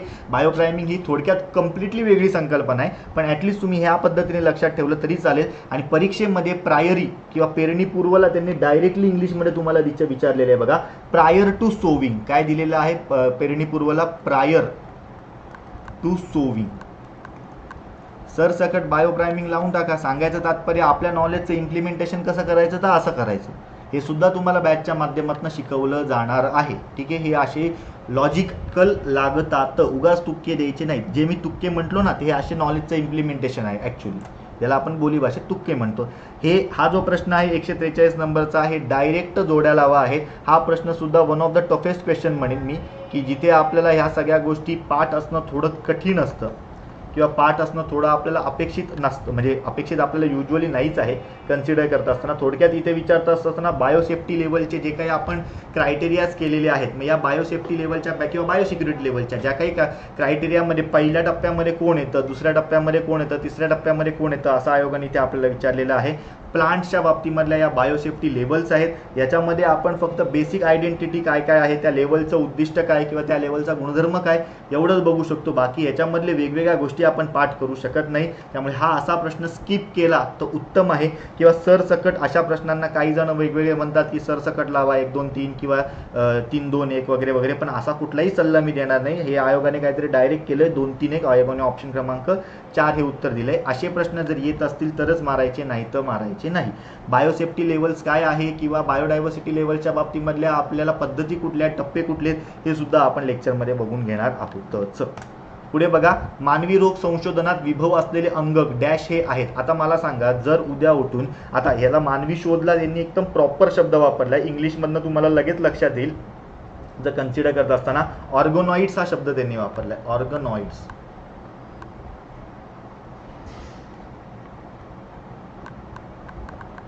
ठीक आहे. हा त्यांनी शब्द वापरलेला आहे. ऑर्गनाइड्समध्ये त्यांनी काय विचारलेलं आहे की ज्यांना एक प्रकारे पोटेन्शियल डिसीज आहे. समजा ऑर्गनाइड्समध्ये जर पोटेन्शियल डिसीज संभवत होत असेल, थोडक्यात तुम्हाला सांगतो की समजा आपल्याकडे जर एखादा वेगळा आजार होत असेल तर त्या वेगळ्या आजारामध्ये त्याचं चाचणी करण्यासाठी आपण काय करतो, समजा जर तो आजार आपल्या हाताला होत असेल तर हातामधल्या ज्या पेशीमध्ये होत असेल त्या पेशीचा एखादा घटक किंवा त्या पेशीमधलं एखादं जे काही स्त्रावलेलं लिक्विड असतं ते काय करतो आपण काढतो आणि ते काय केलं जातं टेस्टिंगला पाठवलं जातं. मग हे कशा स्वरूपात दिसतं तर लक्षात ठेवायचं मित्रांनो, सरसकट हे आपल्याला कन्सिडर करत असताना एक प्रकारे कसे दिसत असतात, स्वयंसंघटित त्रिमितीय पेशी संवर्धन संस्थेच्या स्वरूपामध्ये ते दिसत असतात. म्हणजेच काय, स्वयंसंघटित म्हणजेच काय, त्या सेल्फ एक प्रकारे स्ट्रक्चर्ड असतात. दिसत असताना त्यांची आपला 3D लेयर दिसत असतो. संपला विषय, बाकी लोड घेण्याचं काहीच काम नाही. हा संकल्पना किंवा ही संकल्पना जी आहे आपण आपल्या बॅचमध्ये कव्हर करणार आहोत. याच्या माध्यमातून ज्या काही पहिल्या दुसऱ्या पद्धती आहेत, म्हणजे ते त्रिमितीय परांच्यांचे स्तरावर स्तराचे निक्षेपण म्हणजे काय, स्वयंसंघटित त्रिमितीय पेशी संवर्धन संस्था म्हणजे काय, याच्या बाबतीमधले इन्फॉर्मेशन तिथे देणार आहोत. फक्त एक लक्षात ठेवा की या आता मी तुम्हाला एवढंच सांगेन इथे याच्या बाबतीमध्ये की जेव्हा एखादा घटक चेक केला जातो तेव्हा तो पहिला असतो. जेव्हा त्या घटकावर एक प्रकारे आपल्याला कार्यवाही करायची असते, म्हणजे समजा टेस्टिंगमध्ये आढळलं की इकडच्या सेलला काय झालेलं आहे, डॅमेज झालेला आहे, आणि डॅमेज एक प्रकारे घालवण्यासाठी आपण काय करतो, त्याच्यावर लिक्विडचा मारा करतोय किंवा एखादं लोशन लावतोय. मग ते काय असतं, 3D एक प्रकारचं डिपोजिशनल लोशन असतं. विषय संपला. बाकी लोड घेण्याचं याच्यामधलं वेगळं काहीच कारण नाही. Again one of the toughest question होता. बेसिक माहिती असेल तरी सफिशियंट आहे. पुढे, जननिक पदार्थाला प्रतिदीप्तशील रंजक, प्रतिदीप्तशील म्हणजेच काय, फ्लोरोसंट रंजक बांधतो आणि डीएनए व आरएनए मध्ये विभेदित करू शकतो. कोण? तर याचं उत्तर आपल्याला आयोगाने ॲक्रिडिन ऑरेंज किंवा ॲक्रिडिन नारंगी असा दिलेला आहे. आता मुळामध्ये हे जांभळा ऑप्शन कसे कट कराल, तर तुम्हाला एकच सांगतो, जेव्हा फ्लोरोसन्स आपण बघतो, फ्लोरोसन्समध्ये आपल्याला एकूण 6च कलर बघायला मिळतात. सगळ्यात म्हणजे 6 कलर कुठले, ते ग्रीन असेल, त्यानंतर ऑरेंज असेल, ठीक आहे, त्यानंतर पिंक असेल, त्यानंतर रेड असेल, त्यानंतर एक प्रकारे टार्कवाईज एक प्रकारचा कलर बघायला मिळतो आपला, तो असेल, आणि एक येलो कलर असेल. इथे कुठेही व्हायलेट बद्दल चर्चा आहे का? नाही. हे आधी ऑप्शन कट करा. मिथाइल ऑरेंज का ॲक्रिडिन ऑरेंज? मग आता लक्षात ठेवायचं, प्रदप्तशील ह्याच्यामध्ये जो प्रदप्तशील ह्याच्यामध्ये रंजकमध्ये जो बांधण्याचं काम करत असतो तो ॲक्रिडिन ऑरेंज करत असतो, जो सोडण्याचं काम करत असतो तो मिथाइल ऑरेंज करायचं काम करतो. इथे बांधण्याबद्दल विचारलेलं आहे, विभेदित करून, बांधून एक प्रकारे विभेदित करतात. म्हणजेच काय, पुन्हा एकदा बायफर्गेशन करण्यासाठी ॲक्रिडिनचा वापर केला जातो, एकत्र करण्यासाठी मिथाइल ऑरेंजचा वापर केला जातो. एवढं जरी एखाद्याला लक्षात असतं तरी त्याचं उत्तर सुटू शकतं. हे बेसिक आहे, एकदम बेसिक. अनेकांनी आपल्यापैकी वाचलेलं जरी नसेल तरी तुम्हाला मी सांगतो, हे बेसिक आहे. हे आपल्या बॅचमध्ये कव्हर करून घेतलं जाणार आहे. माहिती असणं गरजेचं आहे. आतापर्यंत आपण नाही तर डीएनएचे फायदे काय, ना डीएनएचा व्यक्ती कोण आणि डीएनएचा उपयोग काय याच्यातच चिरलेलो आहे. पण पुढे जाऊन आपल्याला हे माहिती असणं गरजेचं आहे. प्रश्न याच्यावर आलेला आहे. पुढचं बघा, आता इकडनं आपलं डिझास्टर मॅनेजमेंट सुरू होते. काय? Disaster management. मग डिझास्टर मॅनेजमेंटचे मी म्हणेन की सर्वच्या सर्व म्हणजे जवळजवळ 5च्या 5 प्रश्न हे अगदी सोपे होते. अगदी म्हणजे याच्यासारखे सोपे प्रश्न नाही, डायरेक्ट प्रश्न सुटतात. मधलं काही चर्चेचं कारण सुद्धा नाही. 5च्या 5 मार्क तुम्हाला मिळतात आणि काहीही झालं तरी 5च्या 5 मार्क मिळवण्यावरच आपला डिझास्टर मॅनेजमेंटमध्ये भर पाहिजे. लक्षात ठेवा, तुम्हाला आता ते सांगणार आहे कुठे काय चुकलं तर कसा फायदा होऊ शकतो किंवा काय नुकसान होऊ शकतं. पण आधी आपण एक्सप्लेनेशन बघून घेऊया. साधी आहे, geological survey of India, IMD म्हणजे काय, इंडियन मेट्रोलॉजिकल डिपार्टमेंट. त्यानंतर एक प्रकारे एक कन्सिडर करत असताना, चला परीक्षेमध्ये मला हे 2च माहिती आहेत असा आपण विचार करूया. मग जेव्हा आपण याचा विचार करतो तेव्हा किंवा जर CWCचा विचार केला तर आपला सरसकट W म्हणजेच काय, वॉटर एवढा घटक कळतो. मग वॉटर म्हणजेच काय, पूरला लावा, Bचं 3ला लावा. Bचं 3 इथे आहे, बाकीचे ऑप्शन कट करा. त्यानंतर आयतं काय दिलंय का बघा, Cचं 4 दिलेलं आहे आपल्याला, भूस्खलन दिलेलं आहे GSIचं. थोडक्यात आयोगाला सुद्धा माहिती आहे, पोरांना GSI, भूस्खलन हे सर्व माहिती असेल. उरला आता मुद्दा काय, IMDचा आणि एक प्रकारे इन्कॉईसचा. आता जर कन्सिडर करायचं झालं तर इन्कॉईसमध्ये आपल्याला कशाबद्दलची चर्चा बघायला मिळते मित्रांनो, लक्षात ठेवायचं. इन्कॉईसमध्ये आपल्याला सुनामीबद्दलची चर्चा बघायला मिळते किंवा त्याच्याबद्दलचा आपल्याला अभ्यास बघायला मिळतो किंवा त्याच्यासाठीचीही आपल्याला केंद्रीय संस्था बघायला मिळते. आणि IMD मध्ये ऑब्व्हियसली आपल्याला उष्ण आणि मिटोलॉजिकल आहे, ठीक आहे, वातावरणाबद्दलचं आहे, उष्ण आणि थंड लाटा याच्याबद्दलची इन्फॉर्मेशन बघायला मिळते किंवा याच्यासाठीचीही संस्था बघायला मिळते. उत्तर ऑप्शन क्रमांक 3 आहे. या सर्वच्या सर्व संस्था आणि त्यांची टॅगलाईन्स काय आहेत, हेडक्वार्टर्स कुठे आहेत, स्थापना कधी झाली हे आपण बघून घेणार आहोत आपल्या लेक्चरमध्ये. थोडं डिझास्टर मॅनेजमेंट पुस्तकांमध्ये दिलंय ना, ते साधारणतः एखादा प्रश्न आला तर त्याच्यावर येईल, परंतु त्याच्या बाहेरचं जास्त करावं लागतं, ते आपण आपल्या बॅचमध्ये करणार आहोत. पुढे आता हा प्रश्न आहे तसा कॉपी पेस्ट आहे. पण कुठून माहिती आहे मित्रांनो, आपल्याकडे 2016ला डिझास्टर मॅनेजमेंट प्लॅन आलेला होता महाराष्ट्र राज्याचा. आपल्या ह्याच्यामध्ये टाकलेला आहे बघा, disaster management plan Maharashtra state, ठीक आहे. आपण आपल्या टेलिग्रामवर तो पूर्ण 300-325 पानांचा प्लॅन आहे, ती PDF टाकलेली आहे. हे त्याच्याबद्दल मधले स्टेटमेंट आहेत तसे आपल्याला बघायला मिळतात. सर्वच्या सर्व आपल्याला बरोबर आहेत. एप्रिल 2016ला हा प्लॅन आपल्याला आलेला बघायला मिळतो. सरसकट सर्वच्या सर्व उदाहरणं बरोबर आहे. मग तुम्ही म्हणाल सर 316 पानाचा डिझास्टर मॅनेजमेंट प्लॅन वाचत बसू का? असे घाणेरडे लॉजिक लावायचे नाहीत. त्याच्यामधलं काय वाचायचंय, कसं वाचायचंय, रोज कुठला घटक वाचायचा हे मी तुम्हाला बॅचमध्ये सांगणार आहे, त्यामुळे तुम्ही त्याचा लोड घेऊ नका. मग तुम्ही म्हणाल सर एका प्रश्नासाठी आम्ही एवढं वाचू का? तर मित्रांनो, एक प्रश्न नाही, या डिझास्टर मॅनेजमेंट प्लॅन मधले 5 पैकी यावर्षी 3 प्रश्न आले. हा एक प्रश्न झाला. त्यानंतर कन्सिडर करायचं झालं तर तुमचा हा दुसरा प्रश्न झाला. हेच विचारलंय, महाराष्ट्र राज्य आपत्ती व्यवस्थापन योजना 2016 साली तयार केली तेव्हा राज्य आपत्ती व्यवस्थापन प्राधिकरणाचे मुख्य कार्यकारी अधिकारी कोण होते? राज्य आपत्ती व्यवस्थापन प्राधिकरणाचे मुख्य कार्यकारी अधिकारी हे राज्याचे मुख्य सचिव असतात, चीफ सेक्रेटरी असतात. तेव्हा चीफ सेक्रेटरी स्वाधीन क्षत्रिय सर होते. उत्तर सर सकट ऑप्शन क्रमांक 3 राहील. हा एक दुसरा प्रश्न आला. कन्सिडर करत असताना एक प्रकारे हे 2 प्रश्न आणि कन्सिडर करत असताना याच्याबद्दलची इन्फॉर्मेशन आपल्याला तिथे सर्वसाधारणपणे सापडते. परंतु हा जो प्रश्न आपण बघतो 148वा, हा प्रश्न सरसकट डिझास्टर मॅनेजमेंट ऍक्ट बद्दलचा आहे. तो लोड घेऊ नका, ऍक्ट सुद्धा आपण आपल्या बॅच मध्ये शिकवणार आहोत, शिकवणारच. सर्वच्या सर्व कलम अशीही करायची नसतात, त्याच्यापैकी आपल्याला बेसिक महत्त्वाची कलम जी आहेत परीक्षाभिमुख ही करायची असतात. महत्त्वाची तर सर्व आहेत पण परीक्षाभिमुख करायची असतात. याचं सरसकट उत्तर आयोगाने ऑप्शन क्रमांक 4 दिलेलं आहे. राज्य आपत्ती प्रतिसाद निधी हा आपत्ती व्यवस्थापन कायदा 2005 मधील कलम 58(2)(ब) प्रमाणे गठीत केला जातो. आता मुद्दामून मी तुम्हाला 58(2)(ब) काय आहे ते सांगणार नाही, लिहून नक्कीच आणलेलं आहे मी, पण तुम्ही लक्षात घ्या, ऑलरेडी मागची मेन्स होण्याआधी डिझास्टर मॅनेजमेंट ऍक्ट मी आपल्या टेलिग्राम चॅनलवर टाकलेला आहे. फाईल्समध्ये जाऊन चेक करा, डेट सुद्धा दिसेल. तिथे तुम्हाला सांगितलेलं होतं की कृपया जाऊन ते बघा, कृपया जाऊन ते वाचा, प्रश्न विचारला जातो. चला बाकी सगळं जाऊ द्या, पुढे बघा. राज्य आपत्ती प्रतिसाद निधी वाटपाच्या 75% निधी केंद्र सरकार राज्यांना देते. ऑब्व्हियसली देते ना, ब स्टेटमेंट बरोबर आहे. काही ठिकाणी 100% आहे, काही ठिकाणी 90-10 आहे, परंतु 75% राज्यांना देते का? देते. ब तुमचं स्टेटमेंट बरोबर आहे. आता ब बरोबर असलेले ऑप्शन बघा, हा ऑप्शन इथे कट झाला, हा एक आहे, हा एक आहे आणि हा एक आहे. पुढे बघा, राष्ट्रीय आपत्ती निवारण निधी हा आपत्ती व्यवस्थापन कायदा 2005 च्या कलम 46 प्रमाणे गठीत केला जातो. हे मात्र इथे बरोबर दिलेलं आहे. पुन्हा सांगायचं झालं तर बघा, या डिझास्टर मॅनेजमेंट ऍक्टच्या 2 प्रमुख कलमांवर आयोगाने इथे प्रश्न विचारलेला आहे. थोडक्यात आपल्याला हे माहिती असणं गरजेचं आहे. महत्त्वाची कलम मी आपल्या बॅचमध्ये शिकवणार आहे, ती तिथे लक्षात घेतली जाणार आहे. जर एखाद्याने बॅच नाही लावली तर त्याला पूर्ण कायदा बघावा लागेल, जो ऑलरेडी आपण टेलिग्राम चॅनलला टाकलेला आहे. तुम्ही ते सुद्धा करू शकता. बॅचमध्ये जर तुम्ही ऍडमिशन घेतलंय तर तुम्हाला त्याची लोड घेण्याची काहीच गरज नाही. ठीक आहे. त्यानंतर हा प्रश्न आहे, एकदम बेसिक व्यक्तीला येईल. फोर्स 1 ची स्थापना केली गेली होती. मुंबईमध्ये 26/11चा जो दहशतवादी हल्ला झालेला होता, त्यानंतर दहशतवादी कार्यवाहींना विरोध करण्यासाठी कोणत्या दहशतवादी विरोधी पथकाची स्थापना केली होती? 26/11ची स्थापना म्हणजे फोर्स 1 ची स्थापना केलेली होती. प्रत्येक एक प्रकारे कन्सिडर करायचं झालं तर राज्य पातळीला एक मोठ्या तत्वावर आणि प्रत्येक जिल्ह्याच्या तत्वावर एक प्रकारे एका पथकाची स्थापना केली जाईल अशी तरतूद इथे करण्यात आलेली बघायला मिळते. मग नुसतं हे एवढं बघून चालायचं नाही मित्रांनो. गरुड ड्रोन आहे ना, घातक आपल्याला एअरक्राफ्ट बघायला मिळतं, माहिती असणं गरजेचं आहे. त्यानंतर कन्सिडर करत असताना एक प्रकारे जर सांगायचं झालं तर याच्यामध्ये आपण असं बघतो की हे जे काही मानवनिर्मित जे काही आपल्याला नैसर्गिक म्हणजे आपत्ती बघायला मिळतात, या आपत्तींच्या बाबतीमध्ये जर ती एखाद्या आपल्या देशाबद्दल झालेली असेल किंवा देशामध्ये घडून आलेली असेल तर त्यावेळेसचे राजकीय प्रमुख कोण कोण होते ते सुद्धा आपल्याला विचारलं जातं. मग ते सुद्धा माहिती असणं गरजेचं आहे. आपल्याला प्रश्न विचारला जाऊ शकतो पुढचा कदाचित, त्यावेळेसचे मुख्यमंत्री कोण होते, त्यावेळेसचे, आता हा जर दहशतवादी मुद्दा आहे तर त्यावेळेसचे डिफेन्स मिनिस्टर कोण होते, हा आपल्या पोलिसांनी सगळ्यात पहिल्यांदा एकदम प्रामुख्याने हाताळलेला होता, तर त्यावेळेसचे आपल्याकडचे गृहमंत्री लॉ अँड ऑर्डरचे कोण होते प्रमुख, हे असलं विचारलं जाऊ शकतं. हे अँगल सुद्धा तुम्हाला कव्हर केले जातील. आणि एकदम प्रामाणिकपणे सांगतो मित्रांनो, आपल्याला या 5 प्रश्नांपैकी आपल्या पुस्तकांमधनं एकही प्रश्न कव्हर होत नाही.